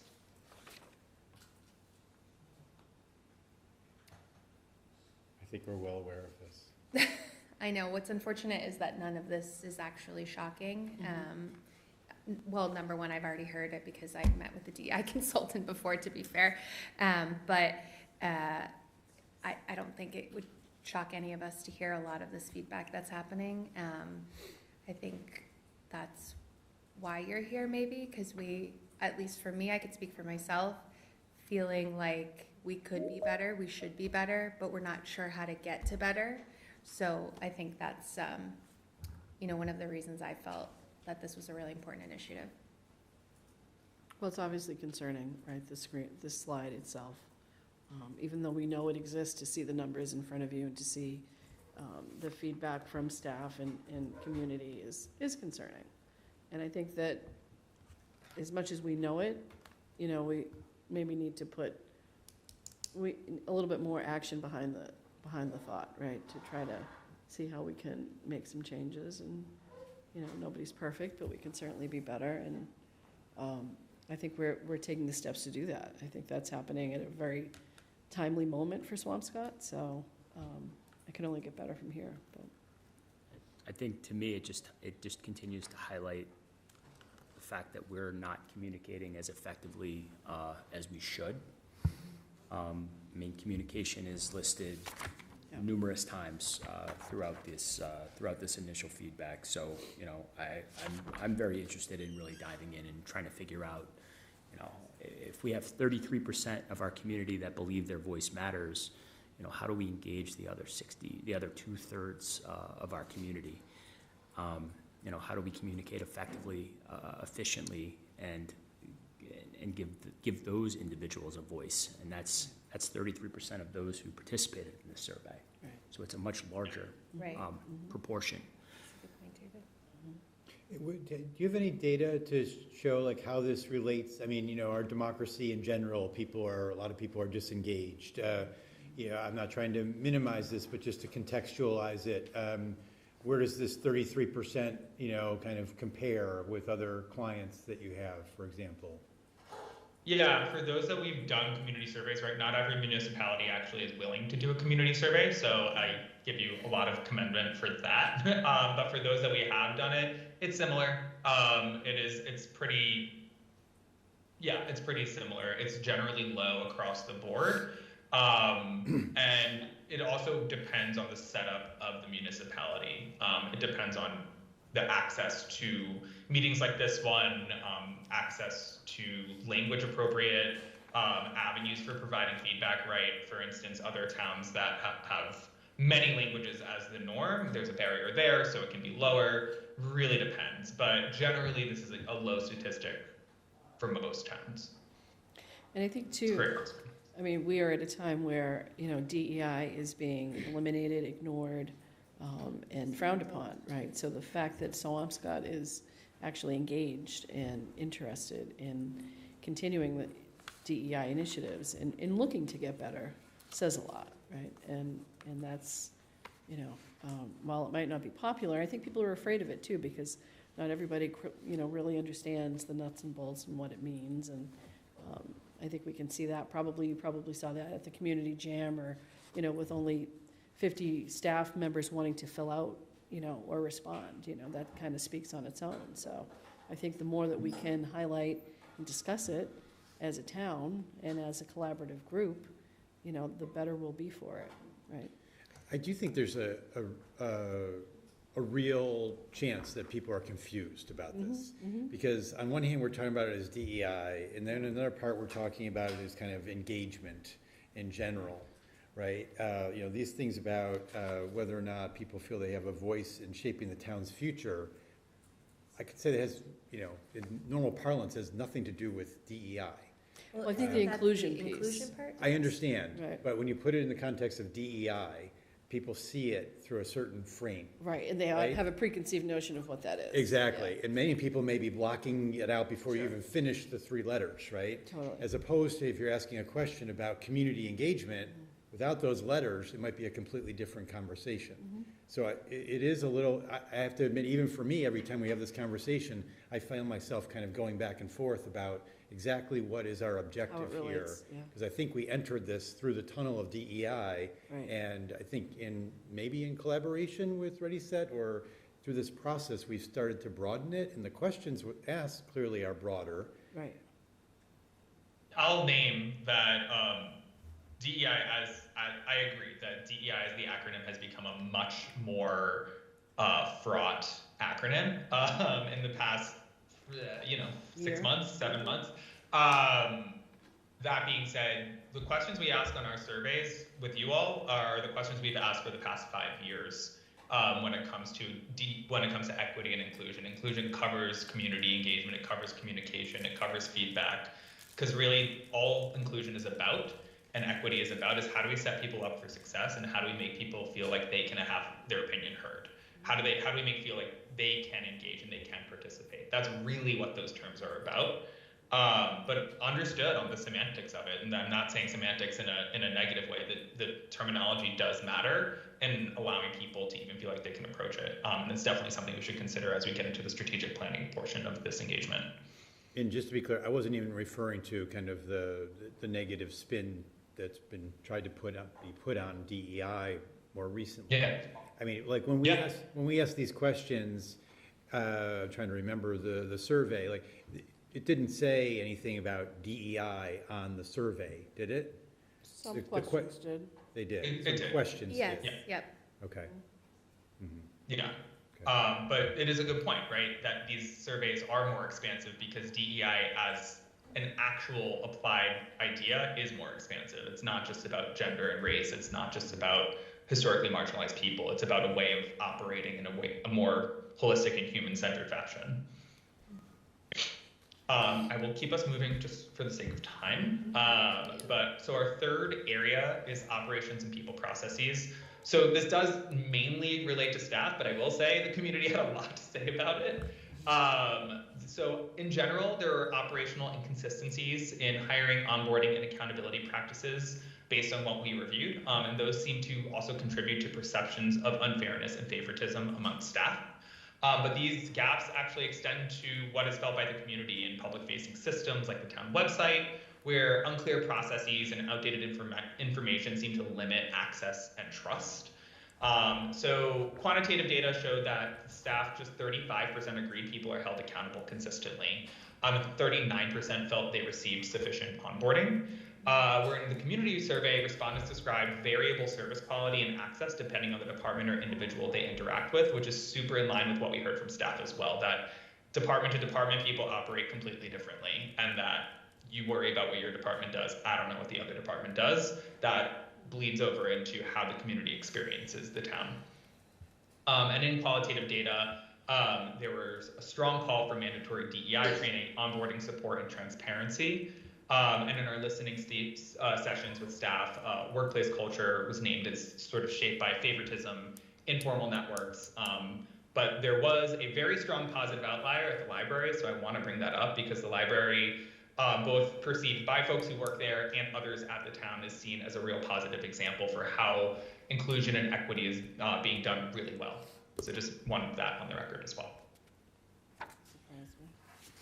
And then the last area I'll touch on before we move into our next steps here is culture and engagement. So while staff take pride in their work and their teams, many sort of feel disconnected from the broader organization and unsupported emotionally.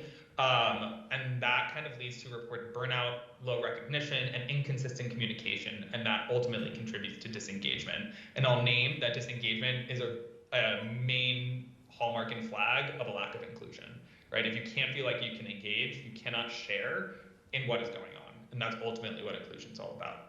So quantitative data showed that the staff survey, while 78% are proud to work for the town, only 33% feel recognized for their work. And I'll name that is really unique. Most places where you don't feel recognized for your work, you tend to lose pride in who you're working for, right? If they don't recognize me, why would I care about them? That is not the case at the town, but it's also probably not something to take advantage of. It's probably something to really focus on first. How do we recognize people so that they can continue that pride and strengthen that pride? And 30% say communication is timely and transparent. So that is another area similar to what you had mentioned. Communication is a really key piece of this.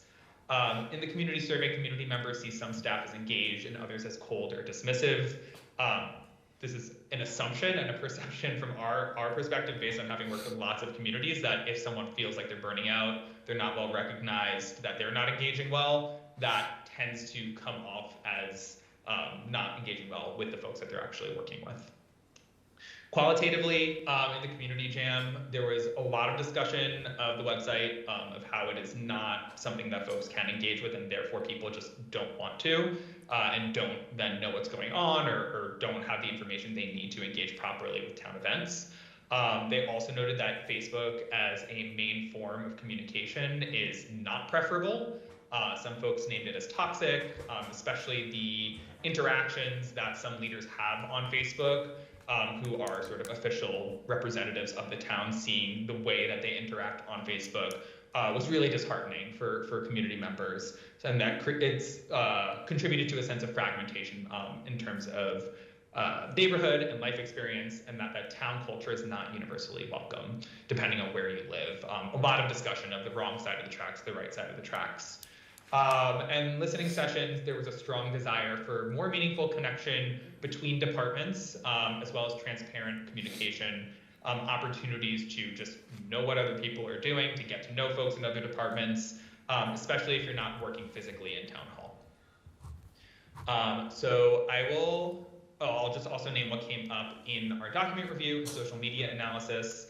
This corroborates most of what we heard and is a useful starting point, especially for how we update policies. And I know Marianne is already kind of on updating some of these policies from an HR perspective, so I just wanted to name that as well.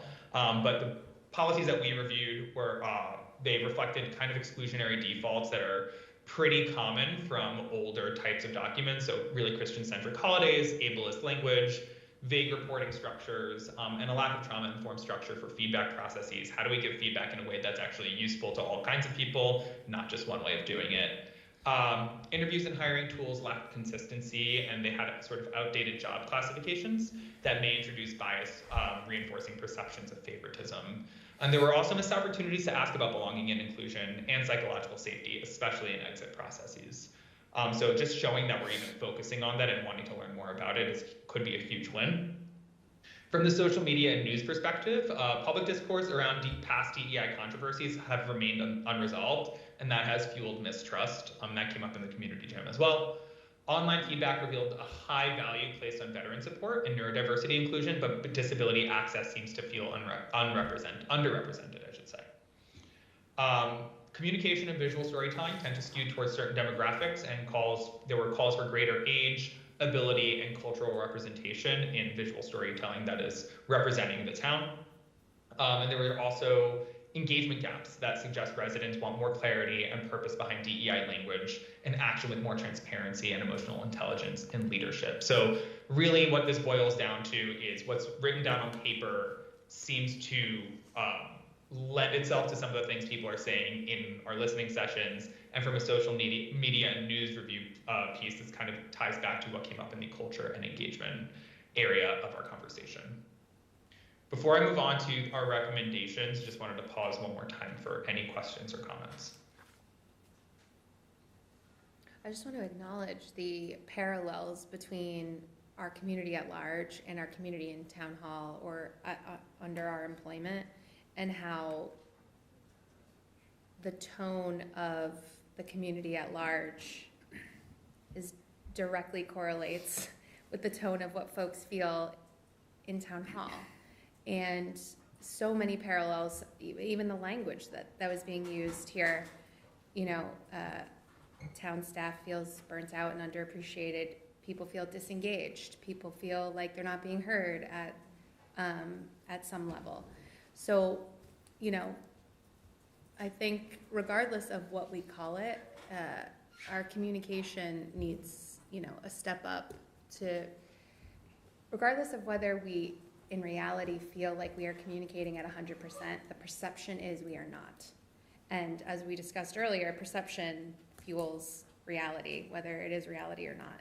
So I think, it's important for us to take a step back and say, okay, maybe the ways we've been doing things aren't working, or we could see them through a different lens, or we can try something different in order to try. And I mean, the request for me would be that we have the space from the community. It seems like we do, because we're engaging in this process, to make mistakes, to try things, to find things that don't work, find things that work, find things that, we have to make work better. So hopeful, but probably a lot of work here. Definitely a lot of work here.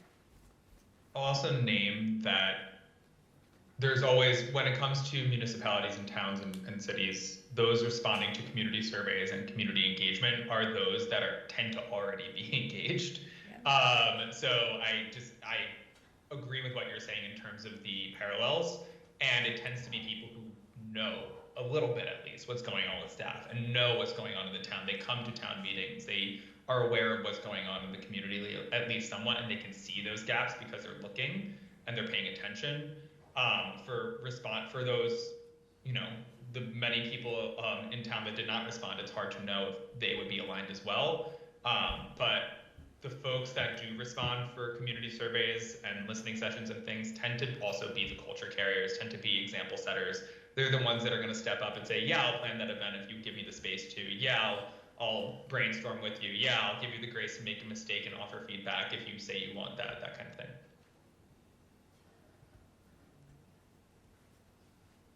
Any other questions before I move on to the next steps here? I do have a question. Can you just, because I didn't hear, how many staff, did you say 50 staff responded to your survey? That's correct, yeah. And does that staff, that's town staff, that's not school staff? What is the total town, that 300? This did not include school staff at all, so I will name that. But this included all other town staff. I don't know what the total for the town staff is. It looks like it says a 27% response rate. So about 200. About 200, yeah. Because this also included, police, fire department, library, senior center, town hall, yeah. And my next question is, did you go through all of our policies and procedures? We went through whatever was sent to us. Which is the very limited document from 2022, not the new handbook. So, so not the new handbook. And then what about, so I'm just wondering, how does that compare to all best practice policies and procedures? Do we do everything best practice? No. So as I'm sort of mentioning here, not quite, not yet. There has been a lot of room for growth there. And that's something I know Marianne's already been working on in order to kind of update a lot of that. And that's something we'll also strategize to support you on. That might be a good segue to our next chapter, Yes. areas of growth. Yes. Thank you for that. So we want to name potential ways we can grow, potential ways we can move forward, and we have lots of examples of how to do this. We're not going to name them all here tonight because that would make this last quite a while longer. But these are some main buckets of areas that are avenues for growth, and there will be more discussed in our strategy sessions as well.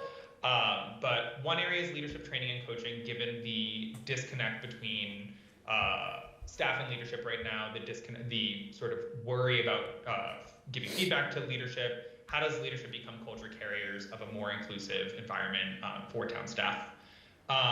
Many folks, both on our survey and in our community jam, noted a need for a community welcome initiative. How do we make people who are new to town or not as engaged in town feel more welcome?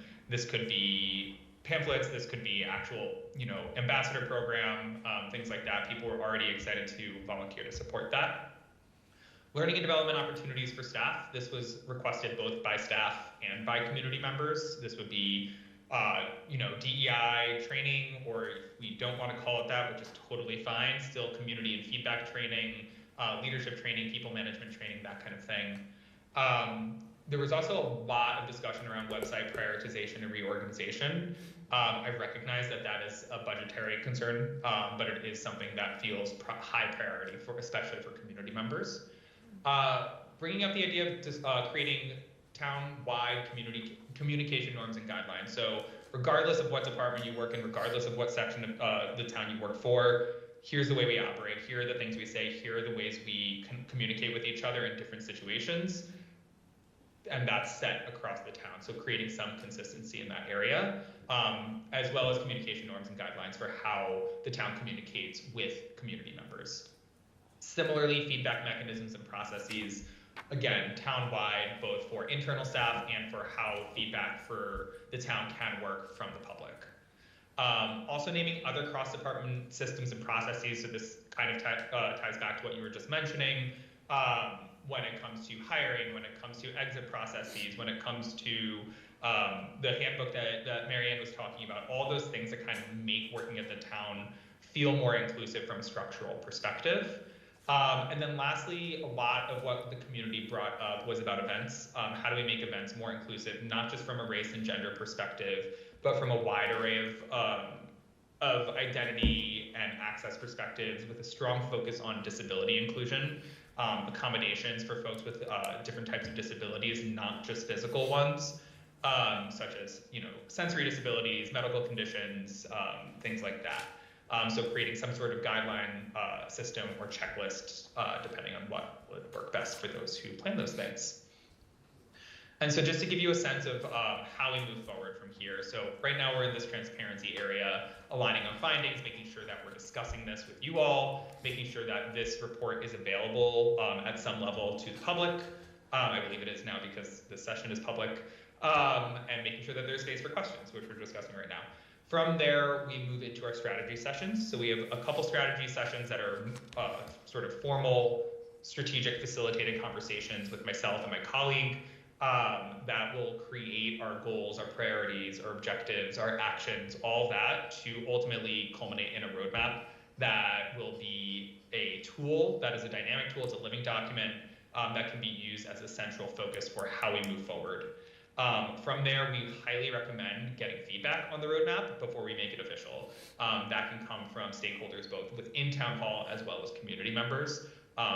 Many community members stated that they really would like to be able to see the roadmap and offer that feedback. Even if we don't take it, right? Even if we say, thank you for that feedback, unfortunately we can't do that for X, Y reason, that would be preferred rather than not having the chance to get feedback at all. And then we move into, of course, the implementation phase, right? How do we actually go about doing all this stuff? What goes when, which will be a part of the roadmap, a timeline, and how do we share in the effort, right? Because community members have stated that they would like to share in the effort. This does not all need to fall on leadership. In fact, it can't. That would be way too much to do. So we definitely encourage sharing that effort. And that will conclude this presentation. But I'll leave room for questions one more time in case anyone has any. Yeah, Jesse, would you be able to go back to the previous slide, the potential avenues for growth? Yeah, just a second. Let me reshare. Sure. There you go. Yep, thanks. So just one of my hopes here is to make sure that this next chapter, these potential avenues for growth, this plan that we're formulating, that we're working with our consultants to accomplish, that it just doesn't sit in, that it's not completed and goes and sits in a drawer. This is going to require commitment from us. It's going to require commitment from the community. It's going to require financial commitments. And these are things that just looking at communications, it's website prioritization and reorganization. I mean, we really need to look at how we're disseminating information and not just putting it on Facebook and not just sending out a newsletter, but actually having a professional who can help guide us through this process. It's extensive. I mean, when I started this, we had an executive assistant to the town administrator and to the select board, who also then morphed into communications director. And then she was gone, and that kind of fell by the wayside. Just kind of looking at the other avenues for growth: leadership training and coaching, learning and development opportunities for staff. There was employee recognition that was mentioned earlier. These are all things that we had. We did cut those out of our budget in fiscal year 26. So I think if we are to be serious about this, we have to make, as a board, as the chief policy-making board within the town, we have to make a commitment financially to this as well. So I just want to state that, and I will cede my time. Thank you. And I think, some of this stuff doesn't necessarily have to cost a lot, right? Right at the beginning, anyway. The website, to me, has been an albatross of a thing. I mean, it really does, no offense to anybody at all, but a lot of times we don't have enough information. It's not interactive. It doesn't give residents the feeling that they can communicate with us. I think, like a couple months ago, a resident had suggested like a suggestion box, just literally, somewhere they could go and deposit like suggestions in ways, and that's fairly simple to do on a website. But I was going to ask Marzi, I don't know if there are grants out there or anything for municipalities for website improvement. I thought there was. I thought I've seen that in some of the towns. There's technology assistance that we can seek, and actually part of the work that we have done with the Department of Housing and Livable Communities, were a community that listed technology as one of the issues that we should be looking at. So maybe that's an avenue that we can explore to at least check that one off, which might not be a big ask. But you're right, we did just go through a very difficult budget cycle. I don't think we necessarily cut everything out for development of staff or training and coaching, but we certainly scaled it back. But I think it's, I think one of the pieces of feedback was that we operate a lot in silos. So that's something that we have control over, that we can kind of direct a little bit more collaboratively to understand each department and their needs for training, for things of that. You might have some departments that don't necessitate as much training as others, right? So, to know that, we need to, engage the department heads and understand really which ones are lacking, and that's kind of, something that Marianne maybe can focus on. But it is a big bite. There's a lot here. There's a lot of good information, and it's all stuff that is good for us to know. But you're right, we can't just let it sit in a drawer. We need to action it, right? And that has to start here. There's really nowhere else for that to go. I'll name that while we list all this here, like a menu of options, it does not all have to happen at once. I think as long as you communicate out when things will happen, right, and name when there are changes in that schedule, which will inevitably happen, right, that's very positive. That'll be a very positive change for people to see, okay, this is what's happening. This is when someone is accountable for this. This is why it changed. I will name something we always say, which is that perfection is the enemy of the good, right? Like, progress is so much more important. So, as you were saying, there are certain things on here that are free, right? Creating communication norms and guidelines, that's just conversations and planning and approving it. Cross-department systems and processes, that's something that you all can do internally, and we are happy to consult on that, but understand that that can be expensive as well, right? So there are definitely things on here that can be done for free, things that are somewhat costly and things that are more costly. So I think it's about prioritizing. If your budget is shifting, where are the things where we're going to put money towards it? Where are the things where we can ask for volunteers, and kind of get into the sort of details of that as we get into our strategic planning. I wonder too, Jesse, if it makes sense just from the feedback. Like, I know you said this is a menu, but there must be a hierarchy, right? things that feel like more bang for the buck, right? And the community really would like to see more than others. So maybe if we could do some sort of like prioritization grid where it's like, okay, this is a high priority, but it's a high cost. But this is a low priority, low cost, but high priority, low cost. And so that we could help prioritize some of these things going forward. Right. You just named the first exercise of our strategic planning session. So Right. congratulations. Thank you. It's like tailor-made. Yeah. Perfect. Well, we look forward to that. We thank you if everybody's good. Yeah. Thank you, Okay. Jesse. Thank you very much for Great. your Very time, and we helpful. look forward to the work now. Thank you all. Appreciate it. Have a good night. Okay, now with the indulgence of the board, I will move the consent agenda, just because we do have a couple of folks who are here on behalf of the consent agenda. So if everybody's okay with that. So I just want to pull I'd like to amend the discussion and possible vote on the hawker peddler's license. It became Fisherman's and Phillips Beach. I spoke with the applicant, and they're just looking for Fisherman's, not Fisherman's and. I think it was an or originally, and so they're just looking at Fisherman's right now, and they're comfortable with that. So that's number 4. So we just propose that amendment. So you're pulling that or just editing? No, I mean, I can't make a motion, Yeah. but I guess if I could, I would say it would just be read Fisherman's Beach and not Fisherman's and Phillips, so that it could remain in the consent agenda as amended. I just have a question about Yeah, that, please. so do I want to pull it for the Sure, let's pull question? it then. Okay. Okay. So, what remains on the consent agenda is the discussion of the reappointments, the discussion and possible vote on Andrea's Taqueria on the alteration of premises, and the the real estate tax exemption, that we voted on in town meeting in the minutes. So moved. Second. Yes? Can you pull the Water and Sewer Commission and Andrea's Taqueria? Sure. Questions on that? Water and Sewer Advisor, Water and Sewer Infrastructure Advisory, you want to pull that? Right, pull that, and the Taqueria. And Taqueria, okay, so we are pulling 1I, 2, and 4, and we have a motion. Yep, so moved as amended. Second. Moved, yeah. Yep. Second. All those in favor of approving the consent agenda? Aye. Aye, okay, moving on to then, we'll go to the peddler's license first, Doug. Just a quick question. So what will that mean, George? You'll have a vehicle there? No, 10 by 10. Okay.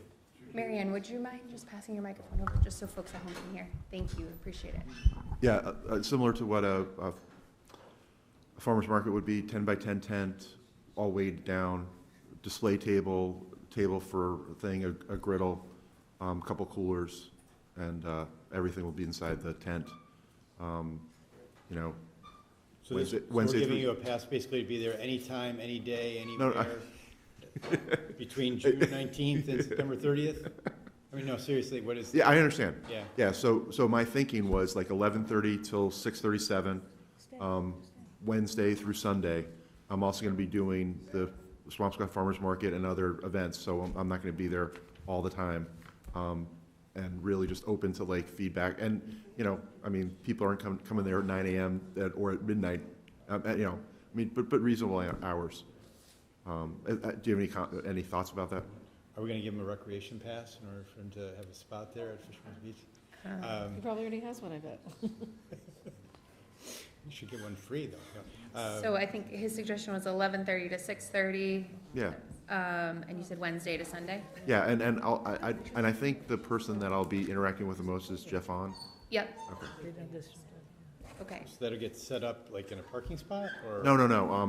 You know where on the grass side, where there's a bench and then Oh, there's. on the grass. Yeah. Oh, okay, gotcha. Yeah, I'm not gonna take up parking, Yeah, right. He knows better after the last conversation. And you know, Smart man. depending on busyness, you know, if it starts to be like, what am I doing here at noon, or what am I doing here going till 6:30? This is a new thing. New thing. Yes, Yep. it's brand new. Great. Yep. Yeah. It's exciting. Yeah, It cool. is exciting. I don't have a problem with that. Okay, Yeah. so I'll take a motion on that particular Moved. item. Second. All in favor? Aye. Aye. Okay, thank you. Thanks. Good luck. We'll move to water and sewer infrastructure, because, Mary Ellen, are you able to talk about that now, or do you want to? Yeah, I'm going to talk about that. I just wanted to mention that I had sent an email both to the advisor and to the chair that I'm in support of Andrea Mori being appointed to this committee, especially as the founder of Kings Beach and all the work that she does. And I also would like to recommend Lauren Fisher. I know Lauren was finishing her term, but I know that she has expressed interest in the possibility of staying on. So I just wanted to make sure I could share that with the other members of the board, because I don't want to break open meeting law. Okay, I think. Those are my only comments. Thank you. You want to speak? Yes, yeah, so to that point, we have reopened, Diane has just reopened the, she has the application process. Sorry, my brain's not working right now.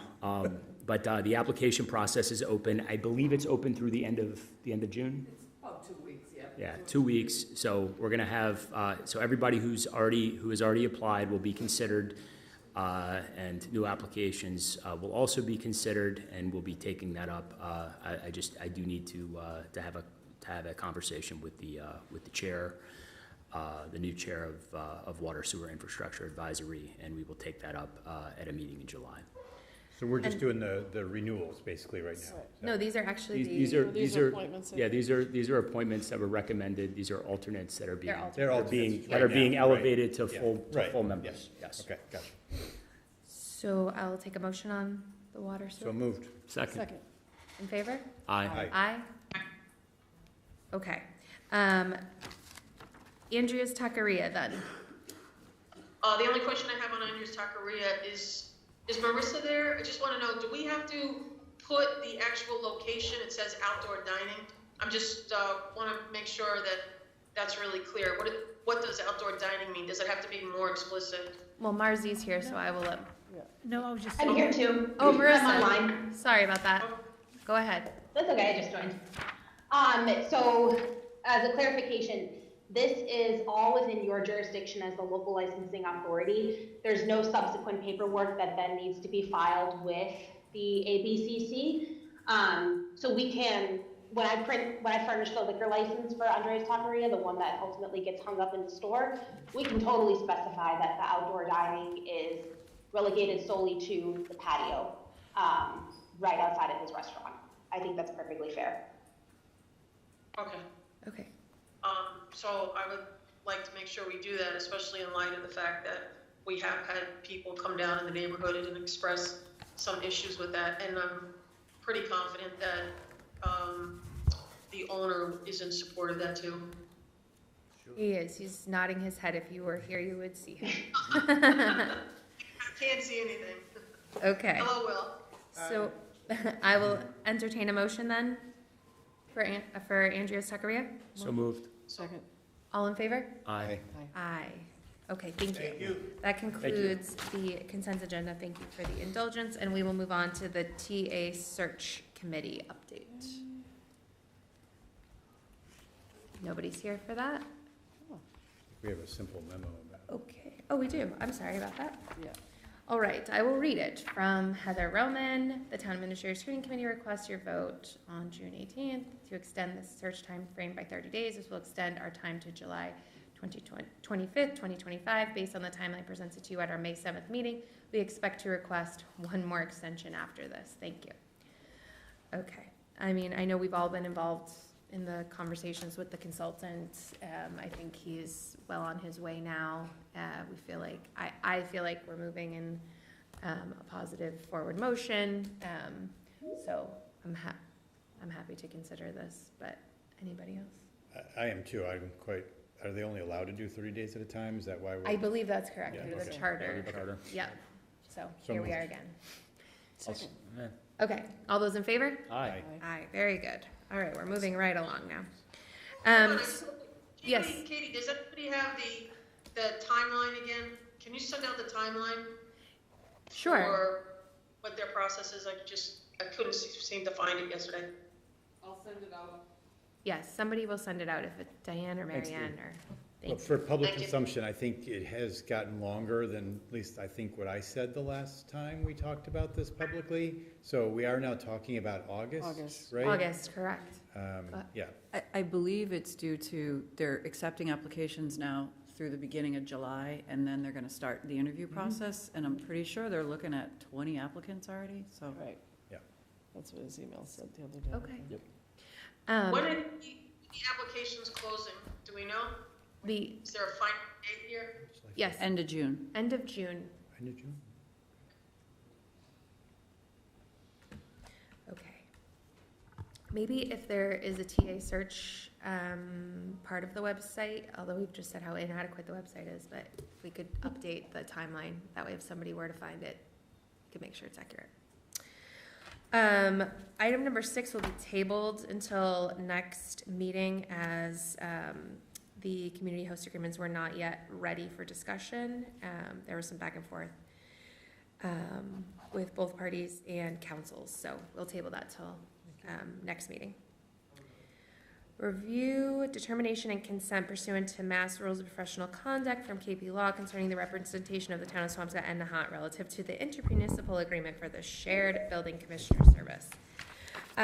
So this came up because KP Law represents Nahant and Swampscott, as they represent many municipalities, and we asked them to prepare an agreement, an intermunicipal agreement, for us to share the building commissioner.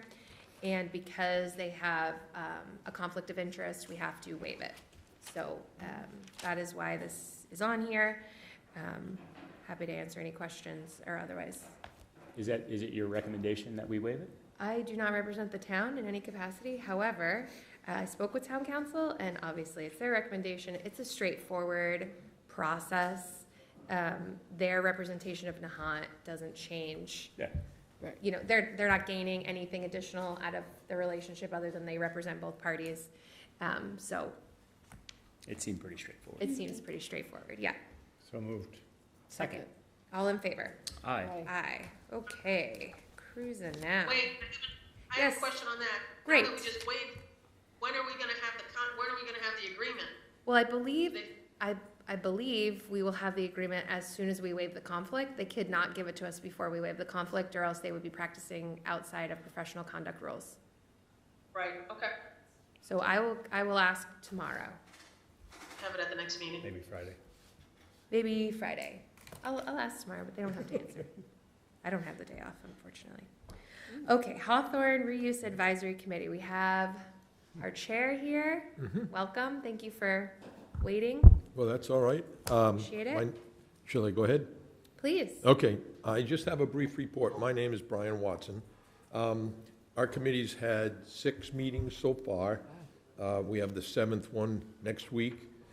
We've been trying to meet every 2 weeks to kind of keep the pressure on ourselves, and all the meetings are public, and we welcome comments. In our earliest meetings, we spent some time discussing the committee's mission generally, and spent some time, getting a handle on what that mission required of the committee. And it wasn't, necessarily easy, because the committee is diverse with 13 people, so it took some serious discussion. But I think we did a good job of it. We then sort of went into a sort of research phase. We investigated the site as a group. We visited the Hawthorne site as a group, and we talked about the history of the first 13 people. So it took some serious discussion, but Go ahead. we talked about the history of Humphrey Street, history of the development of the site, from, say, 1900 to the present, and it varied quite a bit. We talked briefly about the conservation issues that any development will have to respect. We also generated a list of factors and considerations, goals, realities, criteria, etc. There isn't necessarily a limit to it. Factors with which we are and will evaluate and compare the plans. We're sort of in the process of evaluating them now, but we aren't rushing to conclusions. We're leaning this way or that way, but we're still really in an investigative phase. Eventually, we'll, reduce the number, and we'll start to become probably tighter about comparing the plans. Some of the factors in that list of factors, some of the factors wouldn't surprise you. The financial viability of any plan, the environmental pros and cons of any plan, the amount of green space or park space, the amount of building construction, the amount of parking, the potential popularity of the plan in terms of how will the town feel about Plan XYZ, and many more factors. We are also engaged in educating ourselves. You might remember when I was here a year or so ago, and I said that one of my criticisms of the last process was that the consultant kind of skipped any consciousness raising about the many aspects that a town could use to compare plans. We're trying to fix that. We're trying to say there are many things that people could look at. Many people will have items that they think are more important than others. So as a committee, we feel like we would like to be fairly educated in various aspects. We all bring something to the committee. But we feel that's sort of a way to model what we hope the citizenry ultimately will do. And we also think that it will ultimately help us pick a better plan. So we've looked at a range of things to educate ourselves, and we don't stop. It's a process that sort of overlaps and is simultaneously with evaluating plans. I mentioned we're in a research investigatory phase. We have drawn, I think, 18 or 19 site plans, and they are concept plans, meaning they show an outlined footprint of buildings and their arrangement on the site. And we've drawn them deliberately, kind of ranging from the most green space, say a maximum green space, up to, say, a most building construction plan. So if you look at the drawings on the website, so as you look at them, as you go from the beginning to the end, you see that. You kind of see, it's loose, but you see an increasing amount of building on the site. You could call it less to more development. And the other thing that's interesting is the ideas represented in the plans come from many people. So different people have suggested different things, and the committee's tried to sketch any sort of plausible, reasonable plan, concept. We think we've captured most of the concepts, and in fact, we've even started to modify some of the concepts. The committee looks at these plans and they say, okay, this has a feature here I like, and but this other plan has a feature. Can we can we combine the two? So the plans are by no means etched in stone, and we encourage everybody in town to look at them, and if they see something, if they think something is missing, if citizens think something is missing, now is the time to please let us know, because although we're evaluating the plans, we haven't gone deep into discarding plans. If I could stop you right there, Brian, I just have a couple of questions. I'm sorry. Okay. So where is the input coming from? So when you say people, suggest different ideas, like, are random people just emailing the committee to say, I would like to see what this plan looks like? Or is it the committee itself? And to further elaborate on that, how do we get from 18 schematic designs to a decision on what exactly is going to go there? Right? What does that process look like? And, Yeah. The ideas have come from a variety of places.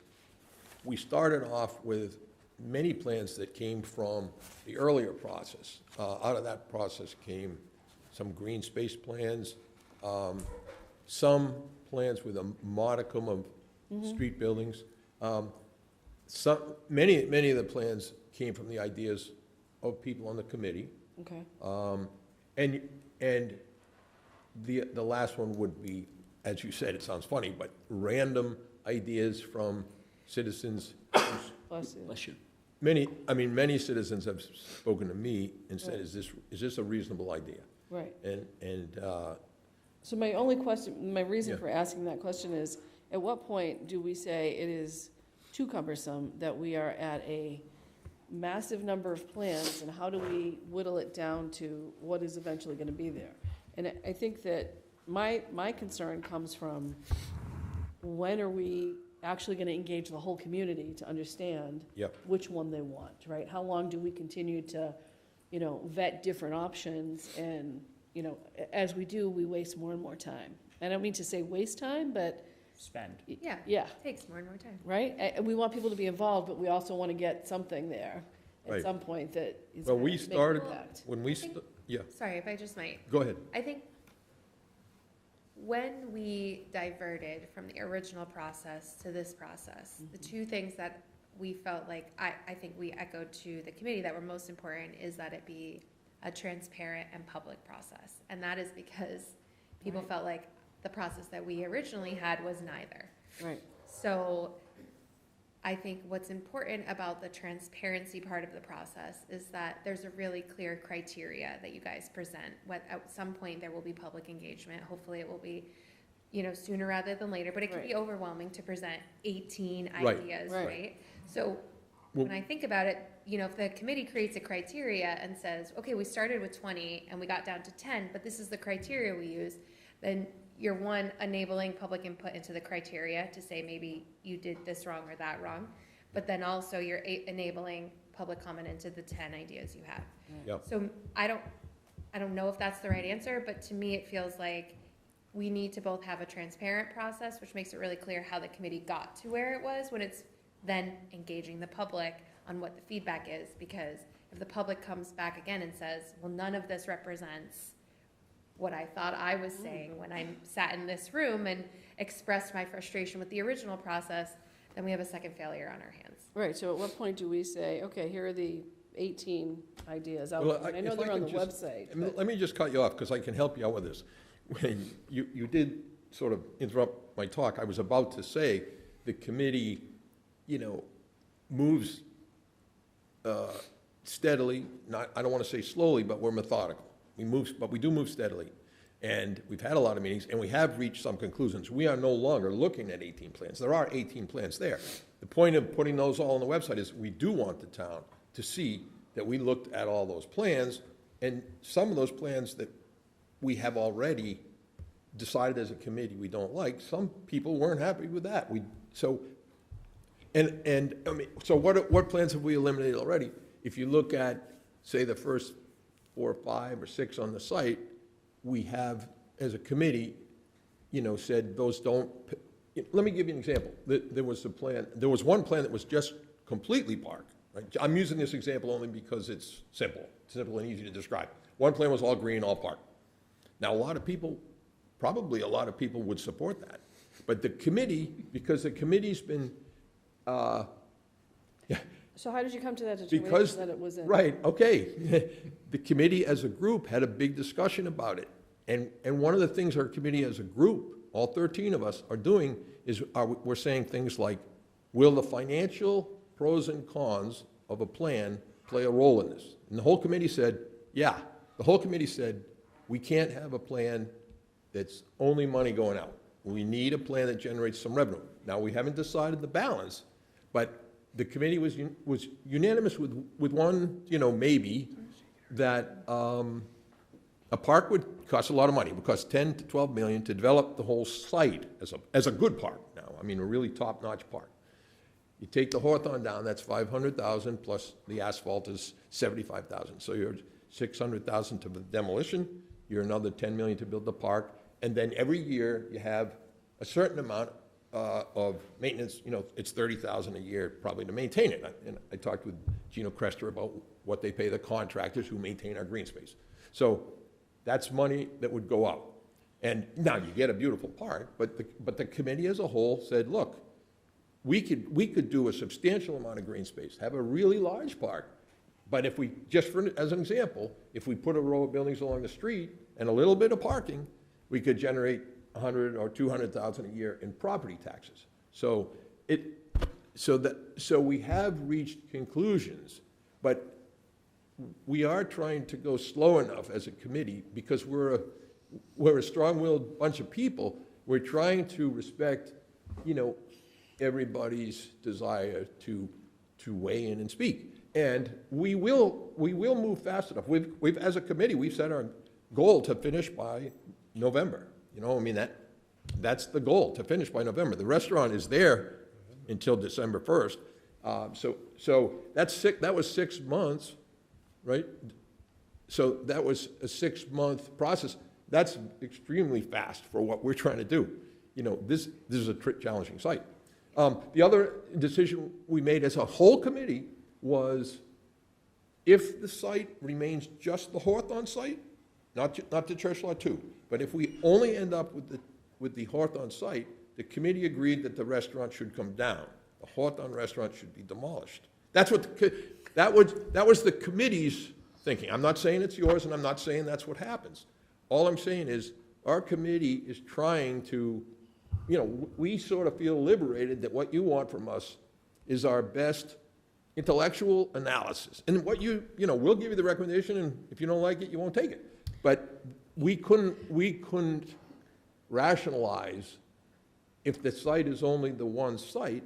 How does a town that just paid $7 million to buy this because they were told there would be a park and no restaurant, how does the town come back and say, well, oops, we're going to just rent it out for another restaurant? That didn't feel right to us, and the finances, I don't know what the finances would be on that. But as a committee, all I'm saying is, as a committee, it was unanimous. I understand the processes that you're going through, and I understand they're cumbersome and that there's a lot of personality and a lot of opinions, and I don't envy your position because it's a really hard, I think of all the committees we've seated, this is a very difficult committee, right? What I do hope is, yes, what you first said about, we assembled a team of intellectuals, sophisticated people to have conversation about that property, but I don't want you to lose the pulse of the community. Absolutely. I think that's important to just, and that doesn't mean you're not doing it, I just want to iterate that. Yeah. You can absolutely have your opinion, but you want it to be rooted in something that you feel like is representational of the community's viewpoint. So, for example, your example about the park, if the community overwhelmingly wanted it to be 100% open space and it was going to cost $10 million, sure, you can present something to say, well, if it was 90% open space, we could fund the open space by having this 10% be commercial. That's absolutely plausible. But maybe what we shouldn't do is then dismiss it because the committee doesn't believe that it's the best decision going forward. That's all I'm saying. Yeah. I want to say two things. You mentioned the public process, the public exposure. A couple of times our committee has actually articulated in the committee, I raised it one time and I said, do you think it's time for us to put all the drawings on the wall of the gymnasium and have the people come by? And we talked about it a lot, but because there were a lot of drawings and because the committee, the consensus on the committee was no way, because the committee itself didn't feel like it even had its own ground to stand on. We just felt we would be buffeted left and right by 150 citizens who would just give us, many different opinions, which is great. But I hope you understand that the committee itself is 13 people, and believe me, democracy of this town is represented just in our committee. So it's like, we know there are a lot of people that would like a whole green park. We know there are people who would like to cover with buildings. It's almost in a sense, at this point, as a couple of people in the committee said, it wasn't useful, and don't get me wrong on that. We're very interested in integrating with the community. Yeah. Just comments and a couple questions. So Brian, thank you to you and your committee for this work. This is a heavy lift. So certainly thank you. I've tried to follow some of the meetings and watch on Teams. It's very difficult to hear. It's very difficult to follow what you're doing.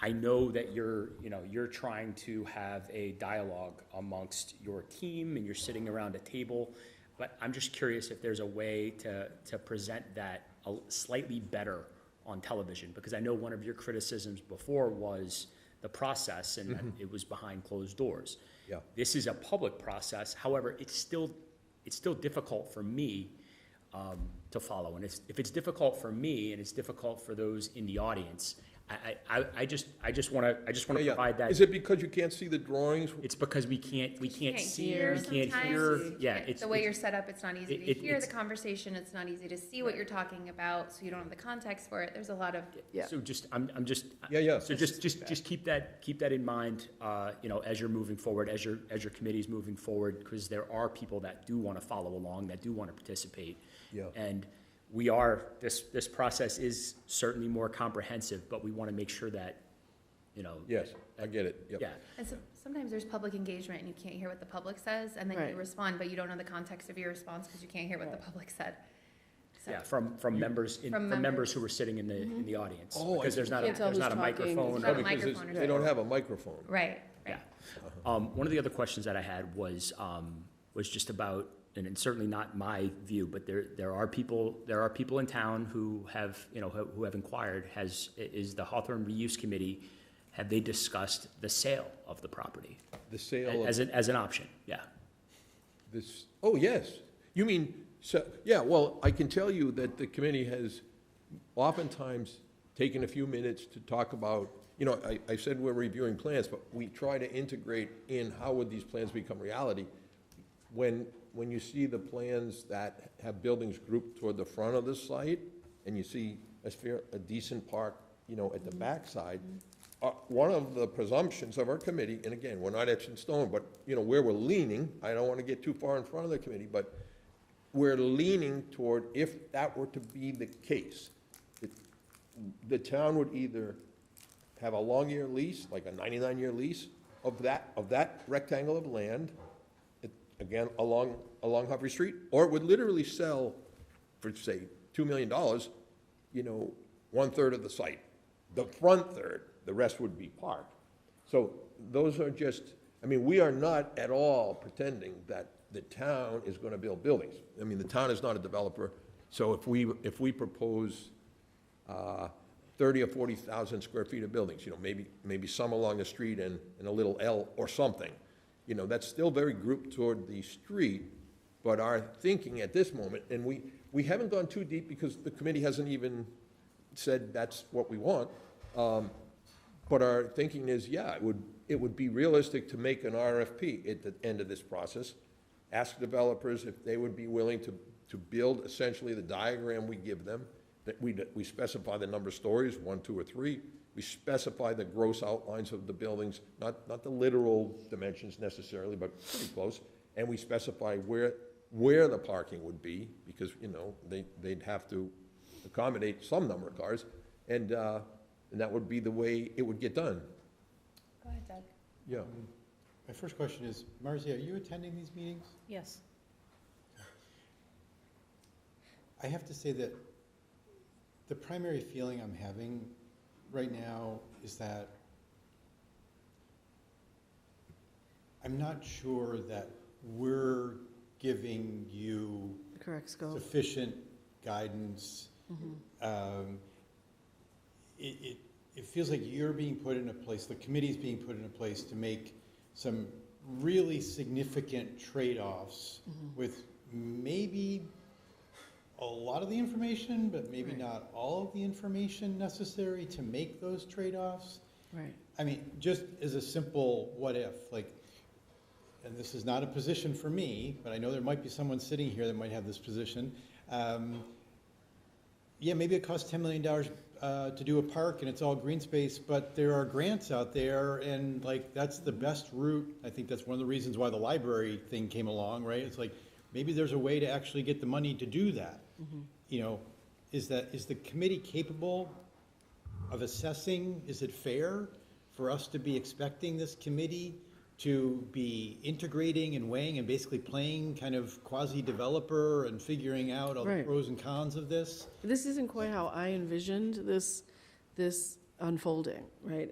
This could just be me, but I was envisioning the committee to be tasked with finding options, or suggesting and drawing out options for potential use of this space, and then almost immediately involving the community to get their feedback, be it, stickers, on plans, or a survey of here are the, 15 choices, and then kind of taking the ball and going from there, right? So I think that's partly our fault for not better defining the scope, maybe, of how this committee was to proceed. But to be making assumptions like, okay, we kind of discarded the one that's all green space because of, whatever the 13 people on this committee felt, that's kind of like actually contrary to what my hope was for the process, because I want the 15,000 people of this town to tell me what they want. And I want that to guide how this process goes, right? And not that I have any less respect for the 13 people on this committee, but the role of those people, in my mind, and I could be wrong, was really just to kind of create the ideas to get this thing off the ground and then bring it to the people to find out what they really felt. Can I piggyback? I know Marcy wants to get into, just if I may, it may be time to have a session, a public session. I think what would be helpful is, whether it's the 18 or the 12 or the whatever it is, and the pros and cons that you all have assembled so far, like let's have a public check-in. I mean, I'm not so sure the dots on the thing really ultimately is right, but a public check-in. I think what would work. Make sure you're getting other input. Yep. Besides the 13 of you now, maybe some other people have a different viewpoint on some data that you have about pros and cons. Let's see where we're at. I think what you say, I hear what you're saying, and I like that. If we could do that, but structure it so it isn't people with yellow dots just going, no. That's the nightmare we had last time. What I would be perfectly willing to do, and I think the committee would back it up, we can talk to them, but if our committee were permitted, if we hang maybe 10 drawings, I don't know, we don't have to hang 18. Some of them are, patently not going to happen. So we could get ourselves down to 8 or 9, or and if in that giant public gathering, let's hope 500 people come. If we were permitted, the committee was permitted to speak about each plan, like what you said about the pros and cons, then it might take us an hour to go through 10 plans. We'd have to say, you're going to need patience. But then you've given people, people who think they want all buildings or people who think they want all park, you give them some information, and what you find is that people say, whoa, that's something to think about. And then what it does is it slows people down. And I know that sounds funny.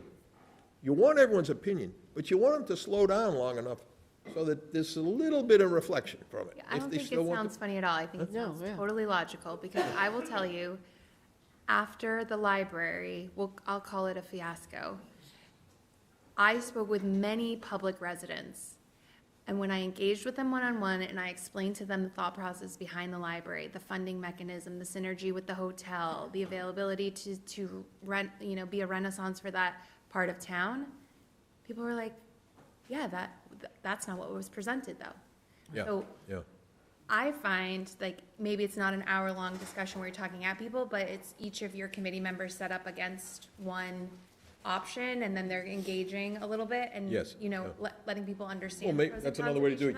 You could have a walk around. I think that's time for that. It's time for that. It's important. And then where we get in the process, you don't want to get too far down the road and then have people be like, well, I don't see anything that I thought I was going to see represented here. Right. That's what happened to us. Yeah.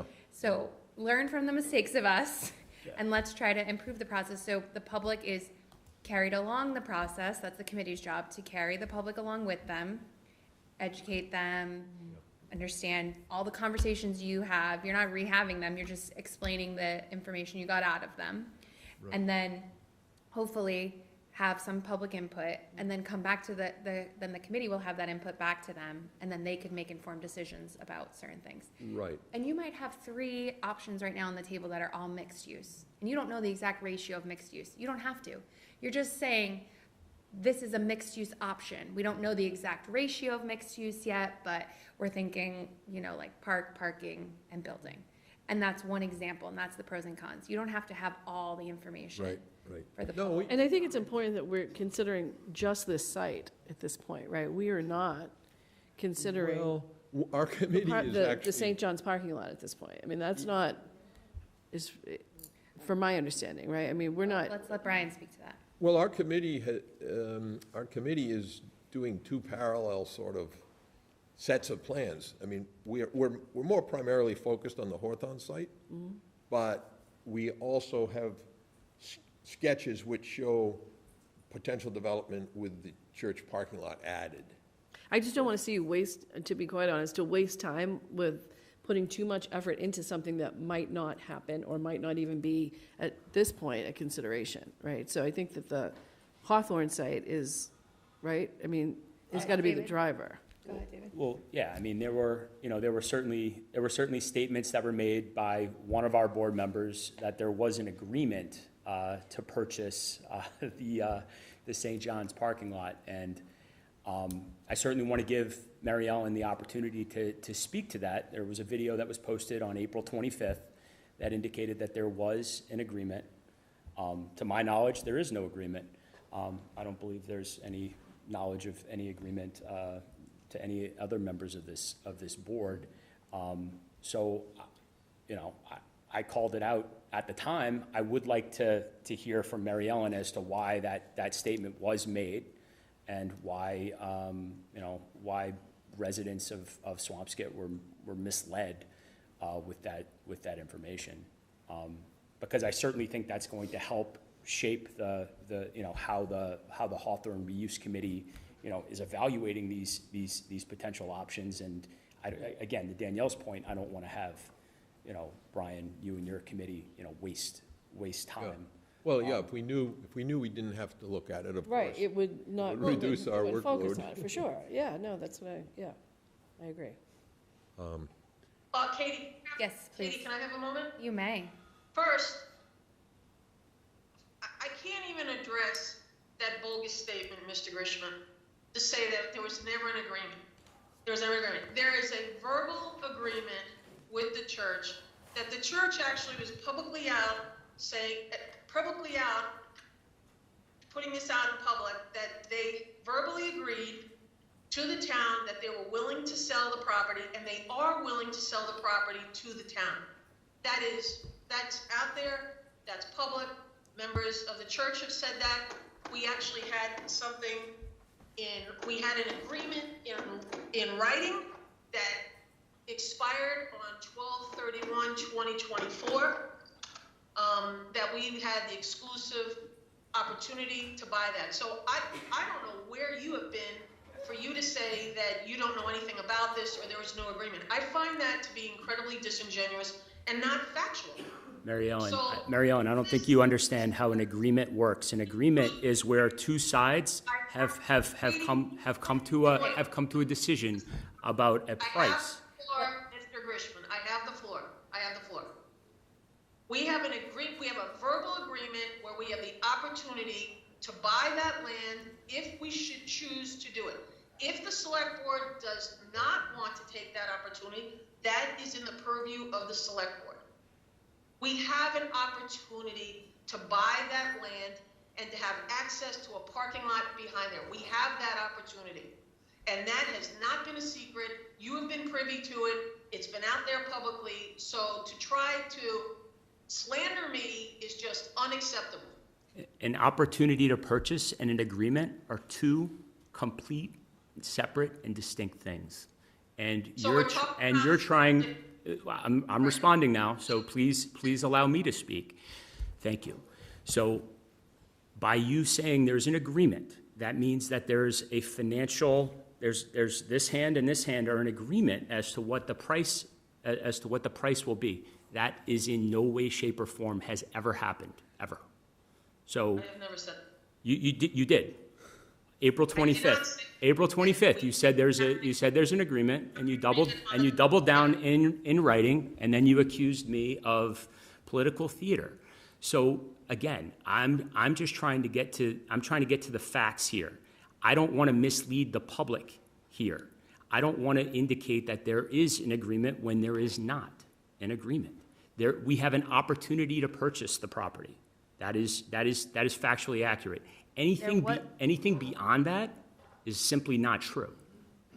So there was a signed agreement with the church for a period of time to purchase, the option to purchase the property.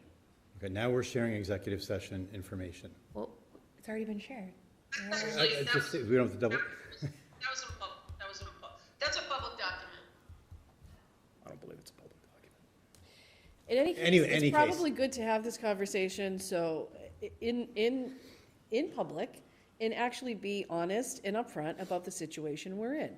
My whole point in this thing was I don't want this committee to waste more time to consider something that is not officially ours, and it's not. I agree with that. I agree with that. And I don't think it's a waste of time, because conceptually, it is true that the church and others have expressed the fact that there's a possibility of purchasing the parking lot. Okay, so that is common knowledge for sure. Yeah. And so it is, to me, it is reasonable, actually, it's even prudent to weigh the benefit, pros and cons of incorporating both or not.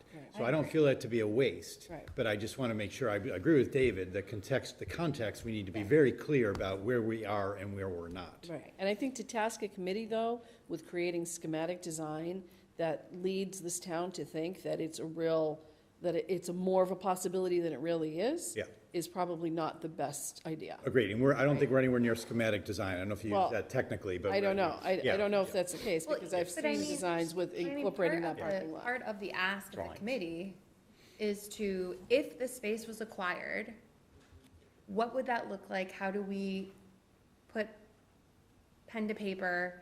How does that affect what we do with the Hawthorne property? Because now you have a bigger footprint, so now are you saying it could have more open space on Hawthorne because you have parking on St. John's or something? So I do think it is important, as Doug was saying, that we think about it holistically, and that drives the decision on whether or not the town would like to see, the town community would like to see the town procure that piece of land. Actually enter into an agreement. But from a communications perspective, I think it's incredibly important that we share the facts. And not, and that there is, at this point, there is no agreement. Correct. There is an opportunity to purchase, and we can potentially evaluate that. But again, I don't want to get into executive session. You know what's fairly workable? We've already developed some pretty decent ideas. If the second lot was built, we could kind of do the both, and we could make it clear that, I mean, our focus certainly has been on the Hawthorne, right? Yeah. It's the Hawthorne site. We could keep our main focus there, but because we've actually drawn some plans and thought a bit about if we get this lot, what would be the implication? In some sense, maybe that actually, as you're saying, maybe that would help the town decide whether do we want to pursue that lot or do we not? If we bought it, what could be later? Right, as long as we're clear with people with what the situation is. Right. Yes. And Well, not when I mean, again, we were criticized in the original Hawthorne process for not having a plan before we 100%. bought it. 100%. So here, we're trying to rectify that. Right, these are and your have options. at We least could do options this. Right. of plans to say, this is what it could look like. Right. This is what it might, how it might synergize Well, this with is, Hawthorne. this is exactly why I say, I think a public meeting in 2 weeks or 3 weeks is a great idea. But if we're permitted to speak first about the plans, we will make clear. Yep. Right now, we're sort of assuming it's Hawthorne by the Sea site, but we have drawn plans, to see what would be possible if the town, we're not assuming it, we're not banking on it. It's a matter of telling people clearly what's going on. Managing it right. And I think we can do that. And I think it will be important, it sounds funny, but it will be important at this big gathering, hope there's 500 people. I think we need to say right up front that, this committee's going to talk for 45 minutes first, or something, 30 minutes, because you need people to be prepared that, unlike the last process, we'll get up there and give out some information. We're not going to say, pick this plan or pick that plan. We will not do that. But we'll say, as Doug said, here are the pluses and minuses of this concept. Here are the pluses and minuses of this concept. And we'll do that with every plan we have, including the double plan. And, I mean, as long as the town gets a chance to get some information, then then, you know, then let it be a sort of free, after that, let it be free-flowing. Like, have the citizens be free to make comments. Give us their reaction to the various concepts. And at that point, we'll shut up, and then it'll be an hour and a half of just the town reacting to things. I just want to It's make all sure in we how get it's conducted, I think. clear, accurate information, right? Yep. Because that's where we get into trouble, is when there are half-truths out there, or there are different versions of certain things, like the 15,000 people in this town deserve all of the information as we know it, and they need that up front, right? Well, I do think our committee, that, you know, as I said, we have a tough time in agreeing on things, but I do think all 13 people would agree that, you know, that full sort of public exposure in a big gathering, as long as every plan is fairly advocated for in the sense of pros and cons, I don't think anybody on the committee would have a problem with that. It's got, you know, it's got to be done fairly objectively and so forth. No plan gets a free pass.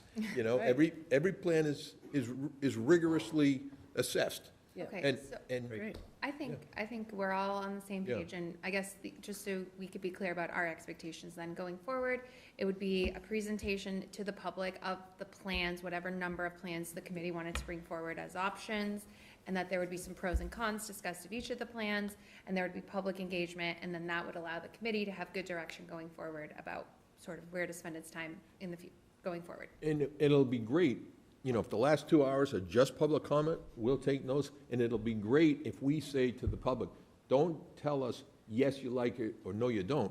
Please tell us what about the plan you like and you don't. Yep. Because that forces people to sort of, why do I like this plan? And the other thing is that allows us sometimes to mix and match the features of plans. We've already found that as a committee. Yep. That we find out that, wow, everyone likes this, but it's on the wrong plan. So, yeah. Very good. Yeah, yeah, so I think it can work.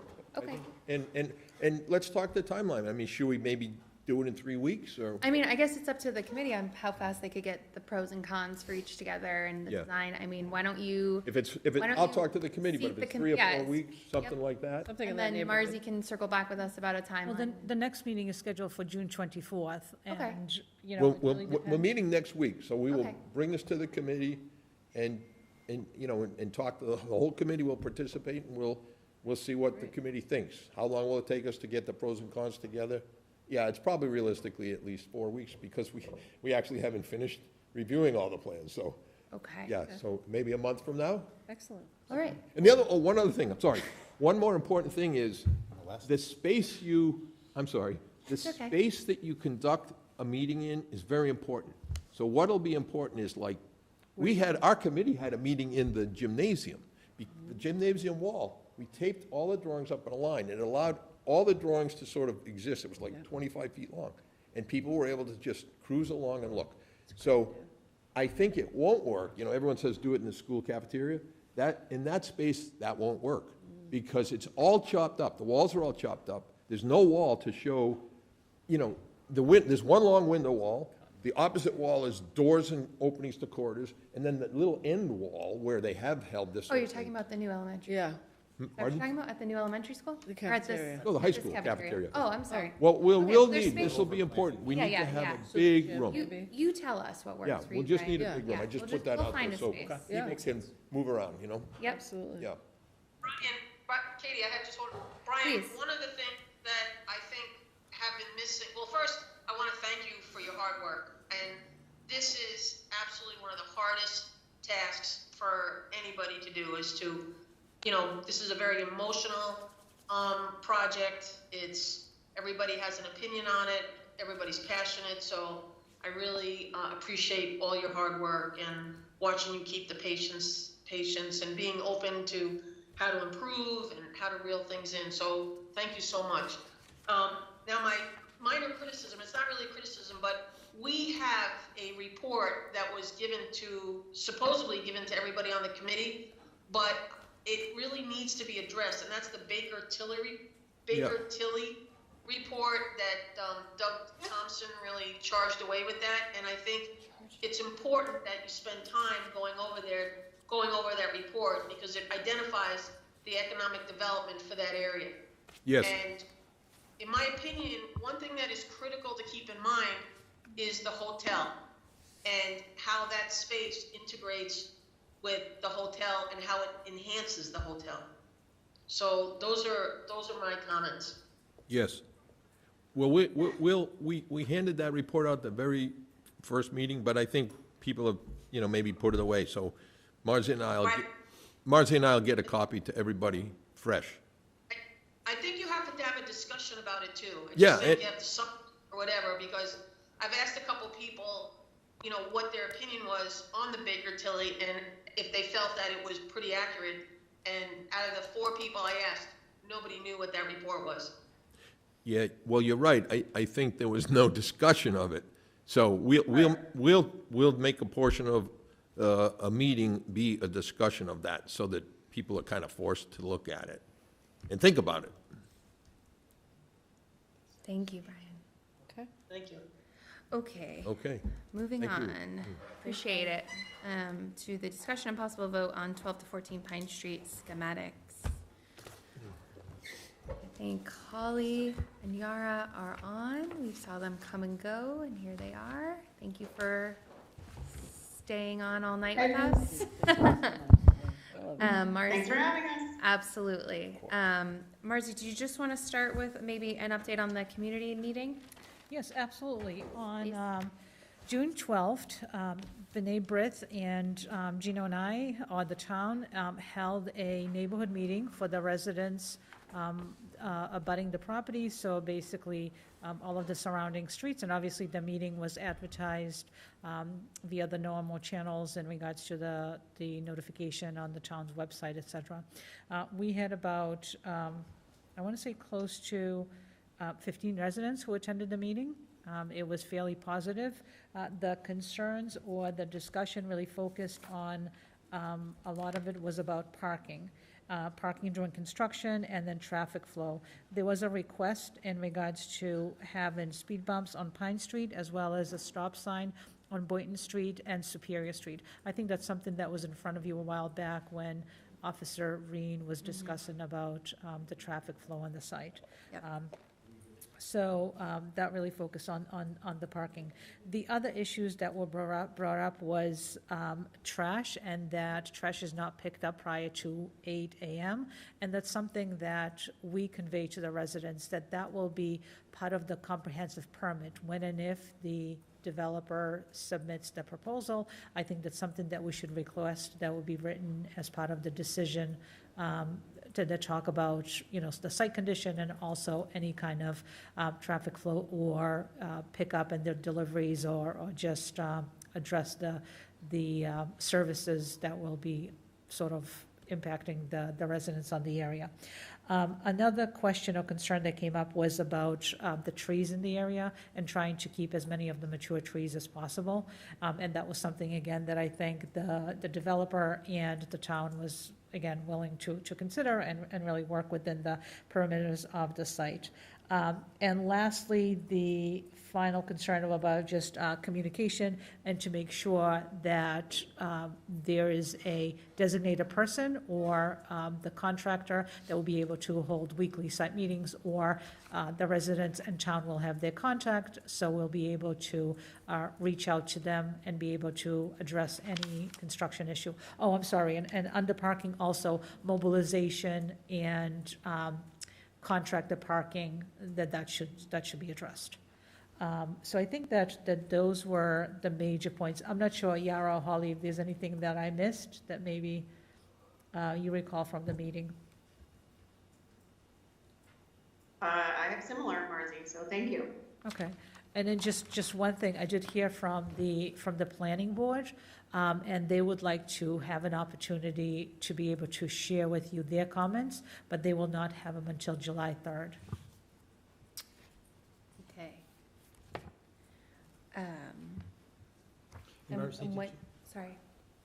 What's the schedule for getting comments back? So we're not due, the select board should submit their comments to B'nai B'rith by July 14th. July 14th, okay. But then if they have to come back with changes based on those commentaries, that's why we were trying to sort of have the conversation faster, so that they would have that feedback if they Right. needed it. We would have time for feedback. Doug? When you said, did you say 15 or 50 people? About 15, I want to say, 15 residents. 15. And did you say, were the residents of that area all specifically notified? Yes, or? we did send out flyers to all of the residents of New Ocean Street, Pine Street, Erie Street, sections of the beginning of Boynton, and Curry Circle. Curry Circle, yes, thank you.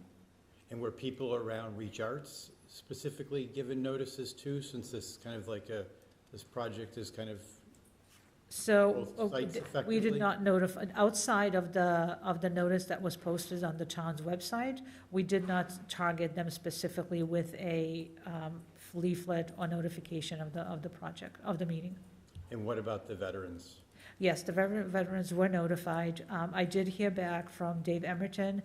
He was sorry that he could not attend the meeting. He had prior engagement, and I did not hear from Nelson Leon.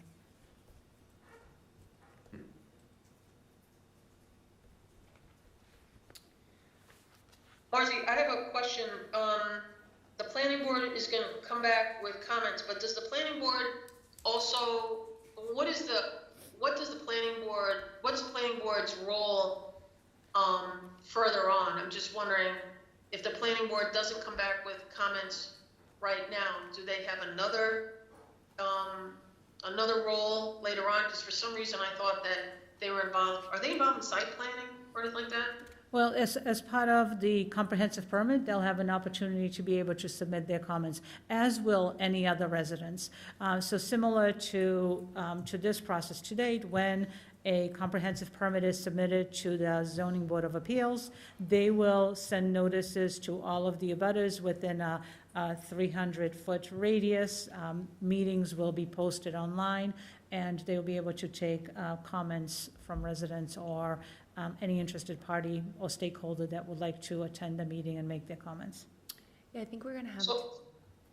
Sorry, go ahead, Mary Ellen. Kate, as far as the timeline, Yeah, are we, if we have to wait for the planning board, does that put this at any disadvantage? And I'm just wondering. Well, we're gonna have a timing issue with the planning board, because if they don't get us comments till the 8th, No, they said the 3rd, I'm sorry. Oh, the 3rd. July Okay, 3rd. so we do have a meeting scheduled for Tuesday, the 8th. So you would have still an be within the opportunity to time have the frame comments. for Margie to get comments back by the 14th. But not feedback. But not feedback changes, or changes from the developer, which is what we were hoping.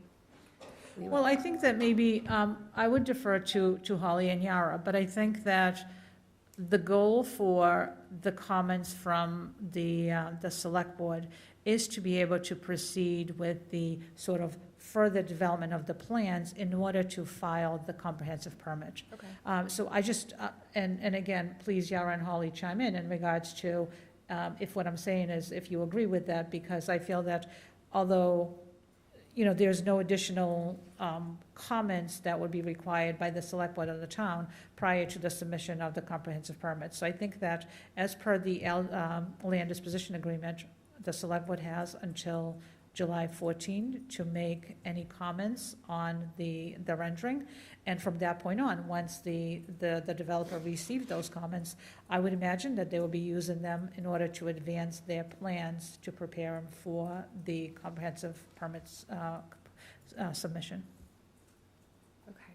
And may I Please. build on that? So, yes, what Marzi said is, I guess, desirable, or the path that we have. And I think if it works for the board, we view these comments from the neighbors, although very important, as relatively minor. Our most desired path with these comments would be, before the deadline that's in the land agreement, a letter, I guess, approving the set, potentially with conditions, what seemed to be important to the neighbors. And we could add, within our comprehensive permit plans, address the comments or conditions that are in the letter, if that makes sense. And we are, I guess, taking comfort in the fact that comments right now, we're viewing them important, regarding the issues that Marzi mentioned, but they are not things like, we've messed up the number of units, or the building needs to be totally redesigned, or things that are major comments. Well, I might have one of those, but so are we done with that process about the planning board timing thing for now, or? Yeah, I'm still not 100% sure where we land on that. So then we wait, the planning board gives their feedback, and then we give feedback on the 8th, and then they're hoping then to integrate both those feedbacks into whatever they submit after the 14th. Is that right, Holly? Or yes. Well, although I know at the Michon process, we did not have, at least I don't believe we had planning board feedback at this point in the process. We had it later on during the comprehensive permit process. I mean, Right, so do we need to have planning board input? I at this guess point? I don't want to shoot us in the foot, right? For the fact that we reached out to the planning board, we provided it for them, we asked them for feedback, but now Right. the timing of it might not work. Why does it not work? I mean, it's the 3rd, they give us the feedback from that meeting, we have a meeting on the 8th, we incorporate that, and we're still got another week to the 14th. Is that enough time, basically? I think, okay, I'm sorry, then I misunderstood we're what ju- Holly was saying. I thought that perhaps they wanted feedback as of today so that they could work to modify. Oh, I think your board, quite honestly, I don't know what the planning board feedback will be, but if it's dramatic, like totally redesign the project in a different way, then that puts us in a different scenario. Right. If it's please use these tree species, Yeah, okay, I great. mean, I guess that's Yeah. the issue, right? If the planning board comes back and we're having a full-blown conversation on the 8th about redesigning the entire, That I think it would be useful to know. Right. I doubt that's gonna be the case. Me too. I don't have a sense. I have not had an opportunity to talk to them. okay. Did you say they're not meeting until July 3rd? That's what Marzi said, yes. Yes, They're that's what meeting on Ted the 3rd? told me, that their comments will be in by the 3rd. Their comments will be in by the 3rd, so they're gonna be meeting earlier than that. Okay. No idea. Doug, go ahead with your So, additional comments. yeah, Holly, I want to go back to a question I asked and Yara last time. The culvert, can you refresh at least my memory on the culvert that transects the Parking. lot? The Or lot, the lot. thank you, that's the word, simple word I was looking for. Is that, I think it says that that's going to be removed? Moved. It's being slightly relocated. Relocated. Relocated, Okay. yeah. And why is that? And where is it being, I couldn't track that. Yara, would you be able to? Yes. It's being relocated. And Marcy might be able to help with the answer here, Okay. knowing. I'm trying to pull up the plan, see if I I was can. gonna say, help them. if there's a plan reference, sheet number. Yeah, it's on hold on. If you look at plan C002, there's a note there's a note sort of in the middle of the plan that says remove, hold on. Yeah, like 87 linear feet of something. Of the culvert within the proposed building footprint, and then to the left of that, there is a note that says install 125 linear feet of a box culvert prior to the removal of the existing. So that dashed line that those arrows are pointing to is the location of the new culvert. We're moving the culvert so it is no longer underneath the proposed building footprint. Got it. Okay. Okay.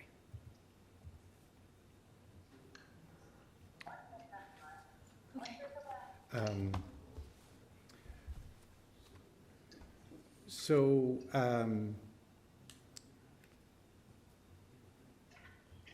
I still feel as though we've made a compromise here that is too severe compared to the promises that we made to each other, excepting Danielle, because she wasn't there in the beginning of this process, about how we were going to move this process forward in a unanimous fashion. Those conversations were had in executive session. We spent a lot of time accommodating each other's viewpoints to move forward in that fashion in the beginning. And we lost that thread last year. And we didn't just lose it amongst us, select board members, but I think that fed into, breeding discontent and division in the community about this, and leading us all into a path where we were choosing sides. And we felt like there was nothing we could do except either choose the neighbors or choose the veterans. And I think that's a failure of leadership on our part. And I am, I think most people know I'm not one to kind of perseverate on these things or get terribly dramatic about them, but I'm finding it impossible to let go of this. Because I do feel like we've not exercised full imagination to figure this out in a better way. We were, understandably rushing towards a deadline at the end of last year, and went down a kind of a polarizing path through the special town meeting, and frankly had a kind of a very divided vote there. Even on the 2 votes we had, kind of went both ways. And even in that context, people still kind of wanted to have everything on one site, but didn't feel technically that could happen at that moment. Or the legalities, or, it was confusing. So I realized, this is at least, the clock's at least at midnight, if not after midnight, but it occurs to me that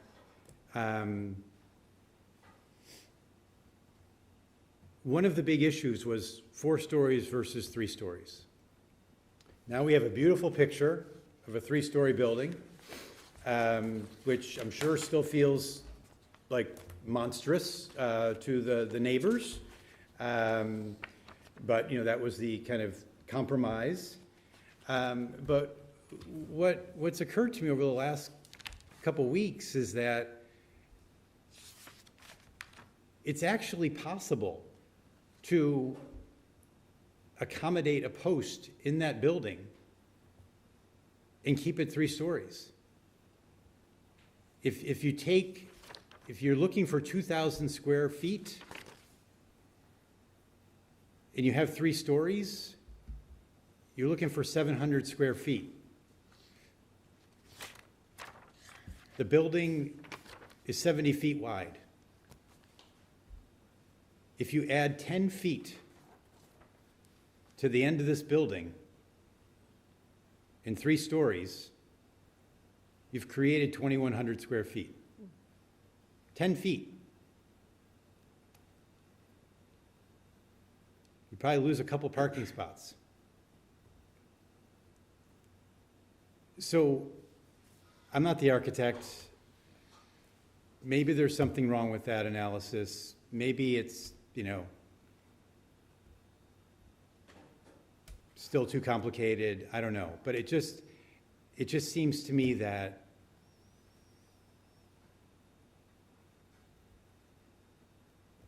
we truncated a process and didn't focus on working to a mutual conclusion.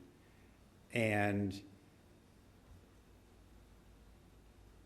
I'm really afraid of what residue this will leave forever with this project. And we don't have, we're charging forward on this piece of the project. But if we're being true to what we say is going to happen over at Reach Arts, yes, sure, we have money in the capital budget.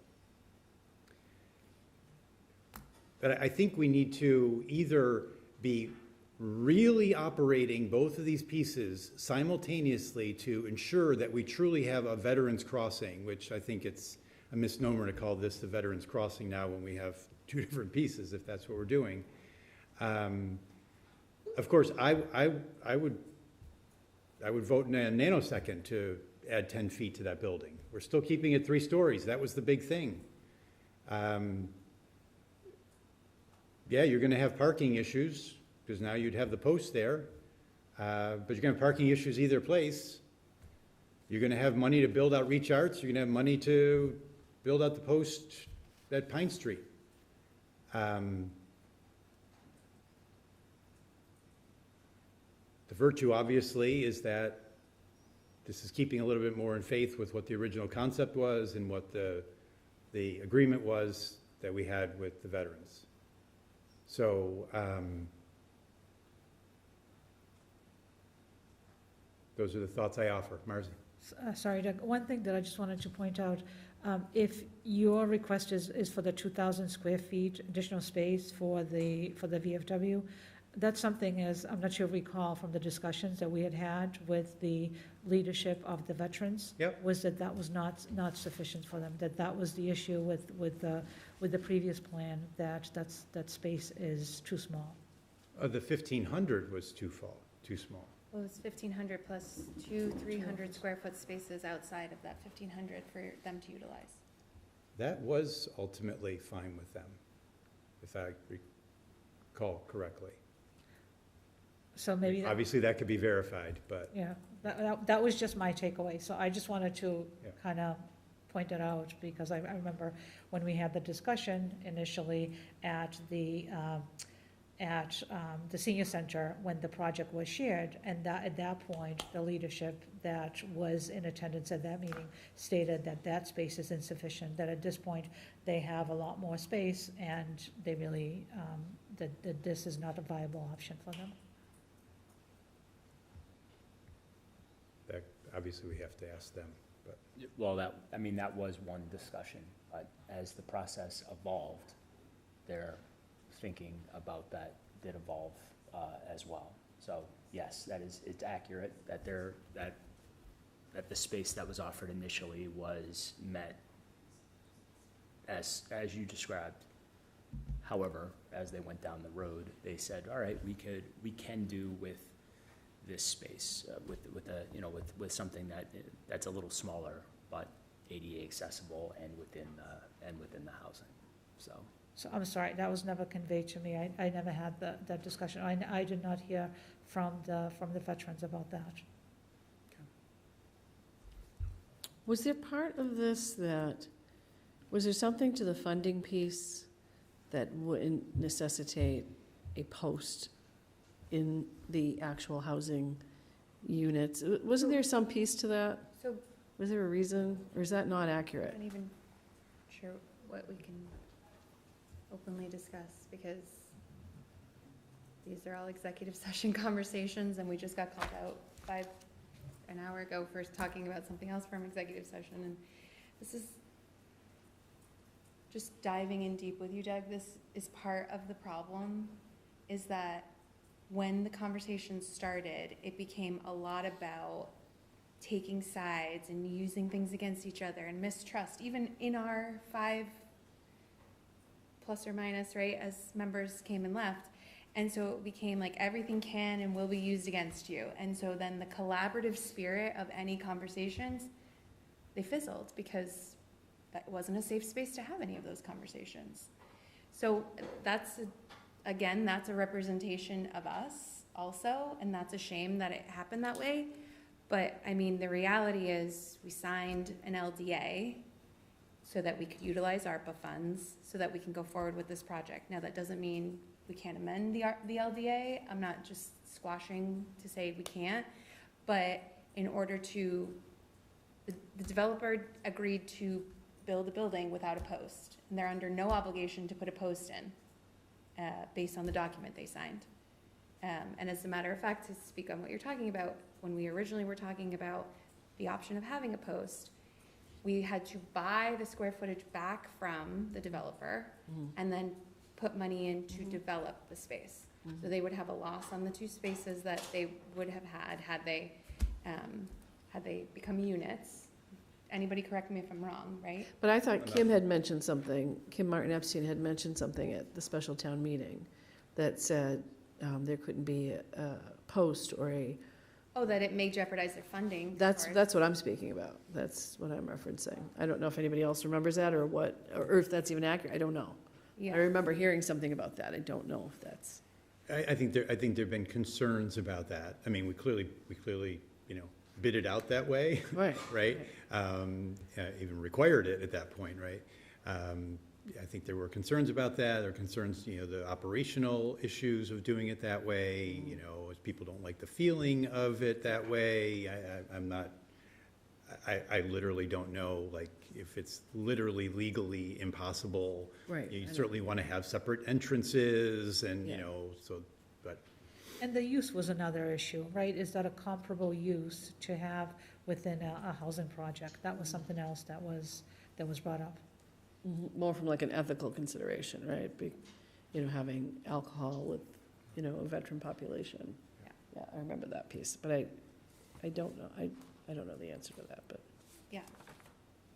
But I appreciate the spirit of what you're attempting to do and your honesty about like your feeling and just, seeing if there's like some way to have a path forward. I appreciate that. I don't, disagree necessarily, but I also don't want to see this project jeopardized, right? I don't want to see it, and I don't want to put the developer in an awkward spot. Certainly, we, have no intention on not going forward, but I can appreciate your thoughts. Oh, absolutely. I mean, I don't think there's ever been a moment when everybody basically wants the housing to happen. right. That's never been a question, right? So. No. Just, if I could just point out 2 small sort of items or features that were not highlighted at the last meeting. And then it was that there's going to be a flagpole on site, and then the railings are a little bit different. Holly and Yara, is there anything else that you'd want to highlight in terms of the new plans? That was a hard segue, Mary. No, I'm sorry. Let me distract you. Let me wave the flag. Right. No, but I wanted to make sure that you're aware of it, because I don't think that we talked about it at the last meeting. I think that sums it up, Marcy, because we revealed the other, dumpster location, smoking shed, which we wanted to make sure we called out because we know they're areas of concern.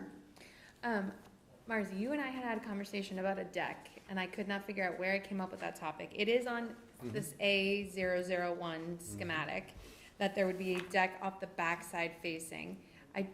That is still a concern for me, just for neighborhood, like visibility. And I think I may have heard that one of the concerns of the planning board is like the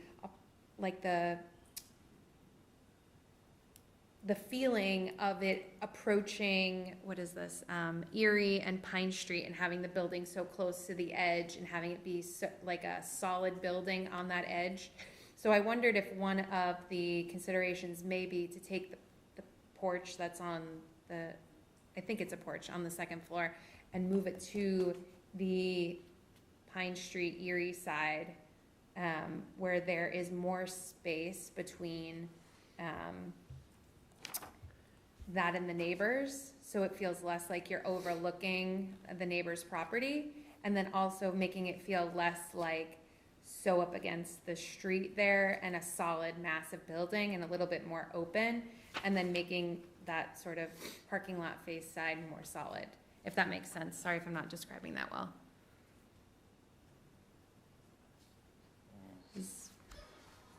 I don't know if any of the neighbors brought up that concern or even saw that. But I would think that if we're gonna have a roof deck, maybe having it. But isn't the roof deck on the, it's overlooking the parking lot? Like, there. Yeah, but I mean, it's also like looking in the backyard of one of these neighbors, right? This is their backyard here. Yeah. And I mean, if their backyard is like my backyard, it's probably, very small. And so it is likely that, I don't know how mature these trees are, if we're gonna keep all these trees, but there might be a line of sight there. If we just moved it to the top corner of Erie, either facing the corner of Erie and Pine Street, that overlooks the street and not somebody's backyard, or on the corner of, or on Erie, not on the corner of Pine On Street. Erie. At least it looks like there's a driveway here. What about from a design perspective to just provide that screening on the Curry Circle side here? So that way you wouldn't have that, you wouldn't necessarily have that visibility into the backyard. Yeah, I mean, that's totally an option, and I'm not stuck on moving the porch, but I think from what I had heard, maybe part of the planning board's initial thoughts on it was its approach coming down Pine and like the solidness of the building coming from Pine, and having it maybe have sort of broken up on one side with a porch so that that second level was open might make it feel a little less intrusive. Yeah, or disparaging against the heights of the neighbors. So if it sort of like went from 3 stories to 2 stories to a 1-story house, that might be a nice approach rather than 3-story, 3-story, 1-story house. I don't know. It was just a thought. I don't know. Is that a possibility, do you think? I'm asking Benet. Yara, you're more of an architect than me. We can definitely look into it. I know that there's sort of we can definitely ask our architects to look into that and the layout of, the units, the stacking of the units, and I know that the size of that proposed roof deck is not necessarily a full unit size, so we would sort of have to see how that would stack, but we could also definitely try to see if there's some way to alleviate sort of that sort of solid three-story wall on Erie Street, and we could see if there's anything that's viable. I guess my request is that if this is one of the comments and direction that we need to take, and potentially in the planning board memo, I think we just need clear direction. I really don't want to exercise our architects to do something in between now and July 3rd that maybe will get overruled. Absolutely. Yep, definitely not asking you to come up with a new schematic design right now, for sure. Just an idea. I am. I don't. And we'll present that to the planning board. Maybe that's not anything they we would. don't even have the feedback from the planning board. Yeah. So again, we're also fostering under the same, like I'm making some assumptions here of things that I heard, but I don't know them to be 100% accurate. So we're going to have to wait until the planning board comes back with feedback, because we open the door. So we've got to let them in to be able to have the time to do that. And if I can raise it, Marzi, I don't know if changing the location of that roof deck, if the name, I'm not 100% sure where the different neighbors were who attended the meeting and were very involved and very detailed in their comments. If there would then be a were follow-up folks that directly across Erie Street that might not like this change. Okay, fair. I just want to be aware of the sensitivities that could be raised. And also to David's point, I think that we should really look at the landscaping plan. I'm trying to look at it quickly to see what, like if there's any mature trees that are staying, or there's, like other landscaping that would sort of provide additional screening from that site. I think right at that area, I thought I had noticed on one of the plans that there was actually removal of trees. Yes, there are, but then there's a replacement. Yeah, I mean, I understand why you But that's something else that we can take a look at, because I think that maybe there's sufficient screening either through fencing or the trees, or maybe, some natural. Okay. Is now exiting. Bye, Mary. Good to know. Not an airport. Mary Gichilla left. That's what the computer told us. I have some other comments. is it? Please, now's the time. Thank you. So, did you all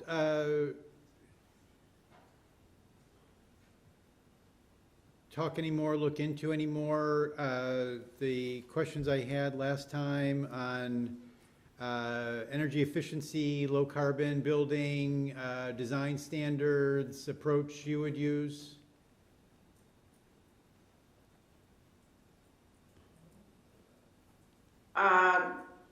We don't have any more information regarding that, but we would with the comprehensive permit submission.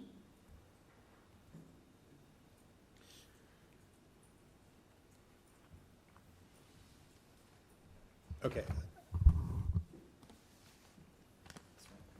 Pretty And the fast. key reason is because we haven't been engaging the architects on these until we know what we need to edit, honestly. Well, it's a little bit of a chicken and egg, isn't it? You know, my understanding is at this phase, it's very common to understand like whether or not you're going to be, I mean, you have to do to specialized code because we've adopted that here. So that's not really a question. Yeah, we must meet energy code and building code. Right. You mentioned last time, well, you've done things as passive house in the past. Well, if you're going to do passive house, my understanding is that you would know that now.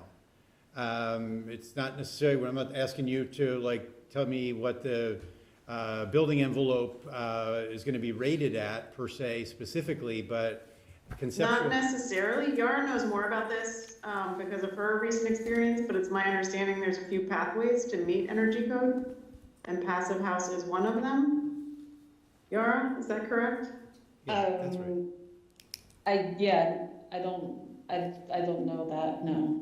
But you know, our goal is to have all our, you know, have been, you know, our most recent developments and the other developments is to, you know, our goal is to have passive house on our projects, yes. So we haven't engaged our sustainability consultants yet, but, you know, the goals of our developments and recent developments have been to make them as most energy efficient as possible. Okay, but you're asking us to approve this schematic design that has all sorts of mechanical equipment nicely hidden on the roof, but that's going to preclude you having this be solar optimized the way you've drawn it and what we're approving. So are you suggesting we should say we're approving this, but not with that mechanical equipment there because you can't do solar? And what you're saying earlier, Holly, in terms of a list of conditions? I would like collectively, all of us, to consider the potential that we could add solar on the sloped roof as single-family homeowners do.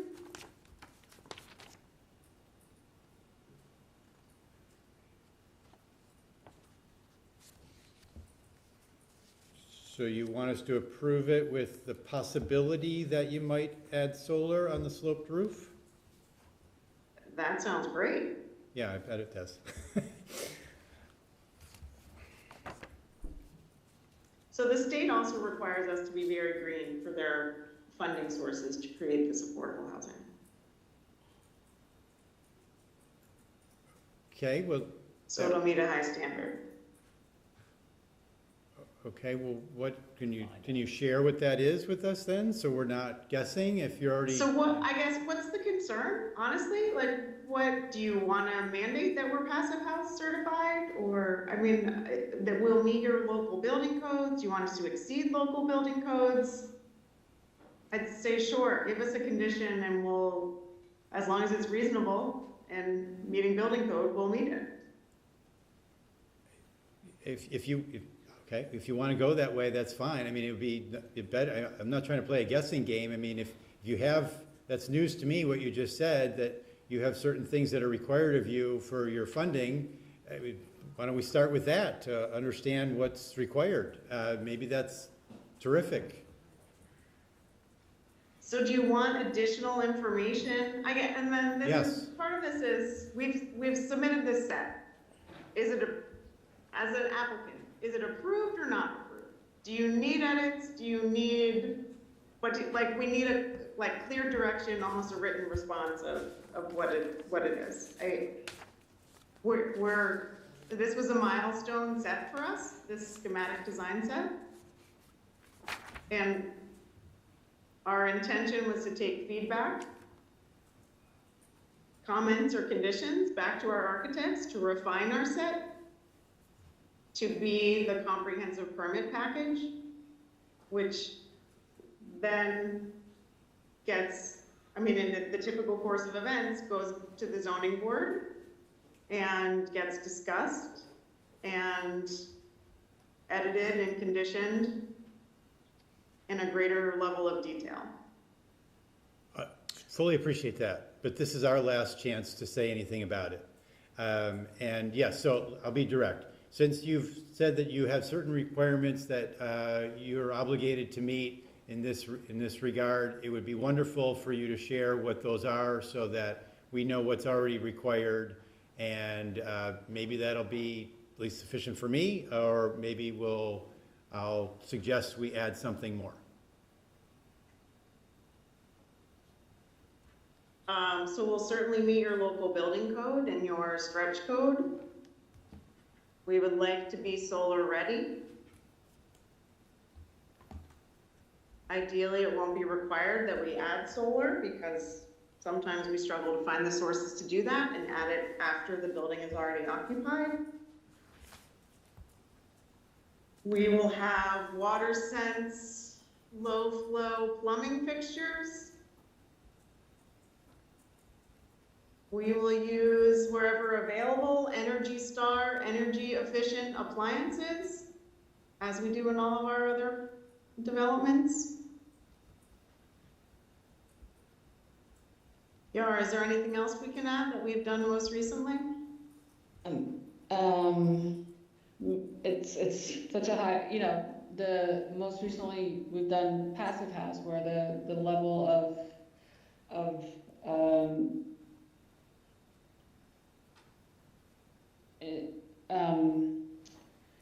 the level of efficiency in the building is extremely high, and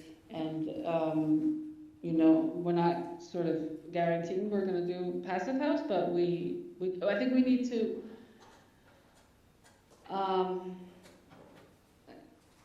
I think we can actually say LEED Gold certifiable, because that's what we have in our most recent development, right? We don't typically go through the process of certifying for LEED because it is very costly, but we provide many of the features including and needed for the LEED certification, so we can submit the checklist to you.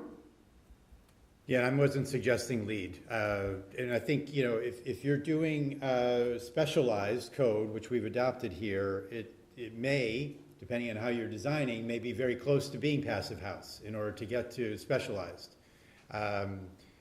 But there are other, aspects to all of this, some of which you're starting to touch on, but, I'm not looking here to go through like every little piece collectively.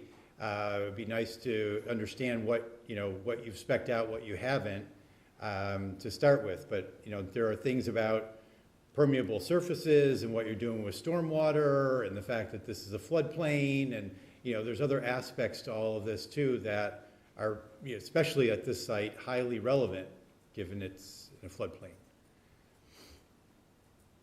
correct, and the building is going to be elevated and will be, has been designed to be able to address all the floodplain concerns, and, there's the stormwater management system. I know that there's, there's reports that will be compiled and for the 40B comprehensive permit application.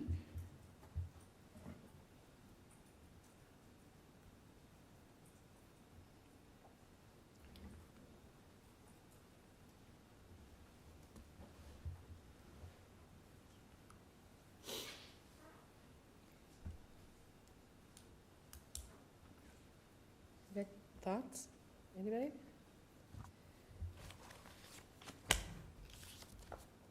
I mean, Doug, to your point, we could just require them to a standard, and they would have to show it's not financially reasonable in order to not meet the standard. If that's the direction you're suggesting or would like to go in. I mean, I'm just, this isn't just Doug, right? I mean, this is No, our climate action plan. Listen, This is exactly what we're expecting from all these things, right? So, if you- just kind of carrying that torch here a little bit, right? And, I'm clearly frustrated. I feel like I shouldn't have to be, pulling this information out. And this has been a frustration throughout this process, I have to say. So I'd love it if, as I've asked twice, if we could get a list of what will be included, through this conversation, little bits of information are kind of dripping out. And it'd be nice to have the holistic understanding of what they've thought about. Maybe all these things are covered. That would be great. But right now, unless I've missed something somewhere, I didn't know a lot of what I just learned in the last 10 minutes. And so I don't know if I know everything yet. And it's kind of hard to follow. Okay. So I'm happy to work with, to provide information, or maybe Yara and Holly, that we can work together and you can forward the information through me to the select board. That sounds great. Sure. Thank you. And then from that, Holly, we will be able to, with the comments from the planning board, looking more holistically at the schematic design with that information and their comments, we will be discussing on the 8th, and then we will be able to get comments back to you. Thank you. Thank you. Thank you. Thank you both for being up at such a late hour. We appreciate it. That's the last item on old and new business. Mary Ellen, did you drop off, or are you still here? I'm here. Okay, did you have anything? Sorry, before I go, because apologies, you're not in the room. So On this? Correct. Everything on this. Okay, thank you.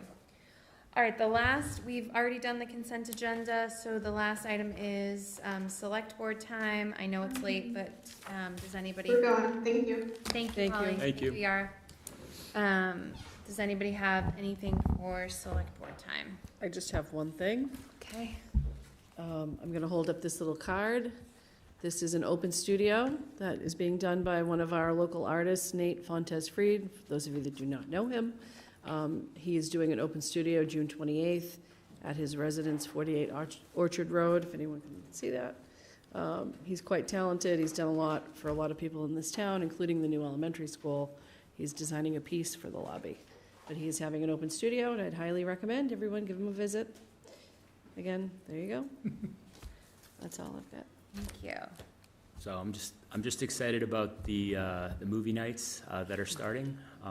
So, I'm looking forward to that. I'm looking forward to Fireworks Festival on July 3rd, and then the litany of concerts that are coming on Wednesday nights.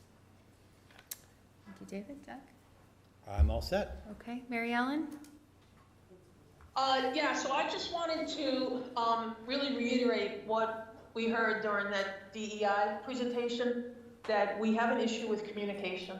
And I know that when I started campaigning in 2022, that was constantly a topic that people brought up, communication, and that we need help with how to communicate better. So I was happy to hear that from everybody that commented on the board and from the consultants. So that's one comment.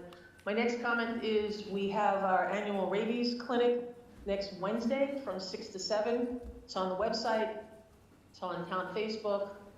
We'll probably ask people to put it on other Facebook pages. And if you just pass it around, it's just our anniversary date in June. If you just bring in your certificates, we can get you a 3-year. If you don't have a certificate, get you a 1-year, and it's for dogs and cats only. So if anybody has any questions, they could just give me a call or call Diane. Just send an email to anybody, and we can get people helped. And it's open to the public. It's open to not just Swampscott, but any resident. And that's it. And I don't know who's manning the video, but Thank you. They heard you. Okay, I just want to, I was asked by the Board of Health to convey two things. One, their dismay and disappointment about the potential loss of the public health nurse. They have obviously had a call to action, which is why we heard all those folks in public comment. I went to the the Board of Health meeting this evening before this meeting, and they are really looking for Gino and the board to reconsider the decision of losing the public health nurse. Also, they would like everybody to know that the rec department programming was voted back in February to be moved to Eisman's Beach because they did not have the data to say for certain that Fisherman's would be safe. So they voted back in February to move the programming. So that's set in stone. The rec director should be aware of that.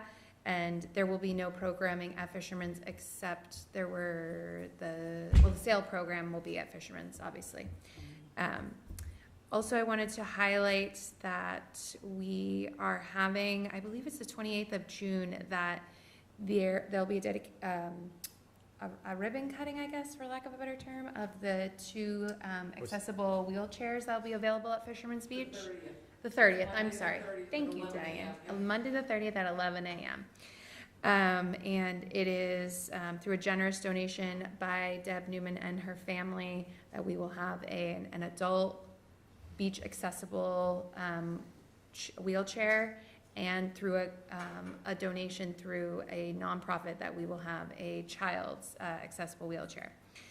It was brought up in the Board of Health meeting this afternoon about why it was at Fisherman's Beach, since Fisherman's is not always open for swimming. I don't know the correct answer.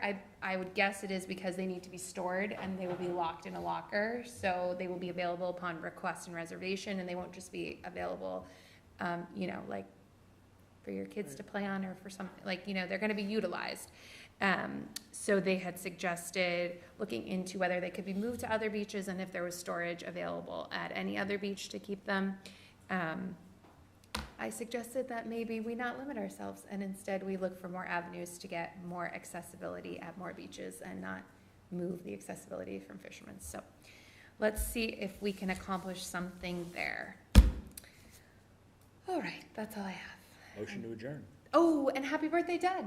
Happy birthday, Katie. Happy birthday. Tomorrow is Doug's birthday. Tomorrow is Katie's birthday. Oh, I won't forget it. Happy Juneteenth, everybody. Happy Juneteenth, everybody. More importantly. That's right. Yep. I'll entertain a motion to adjourn. So moved. Second. Thank you. All those in favor? Aye. Aye. All right. Thanks, everyone. Night.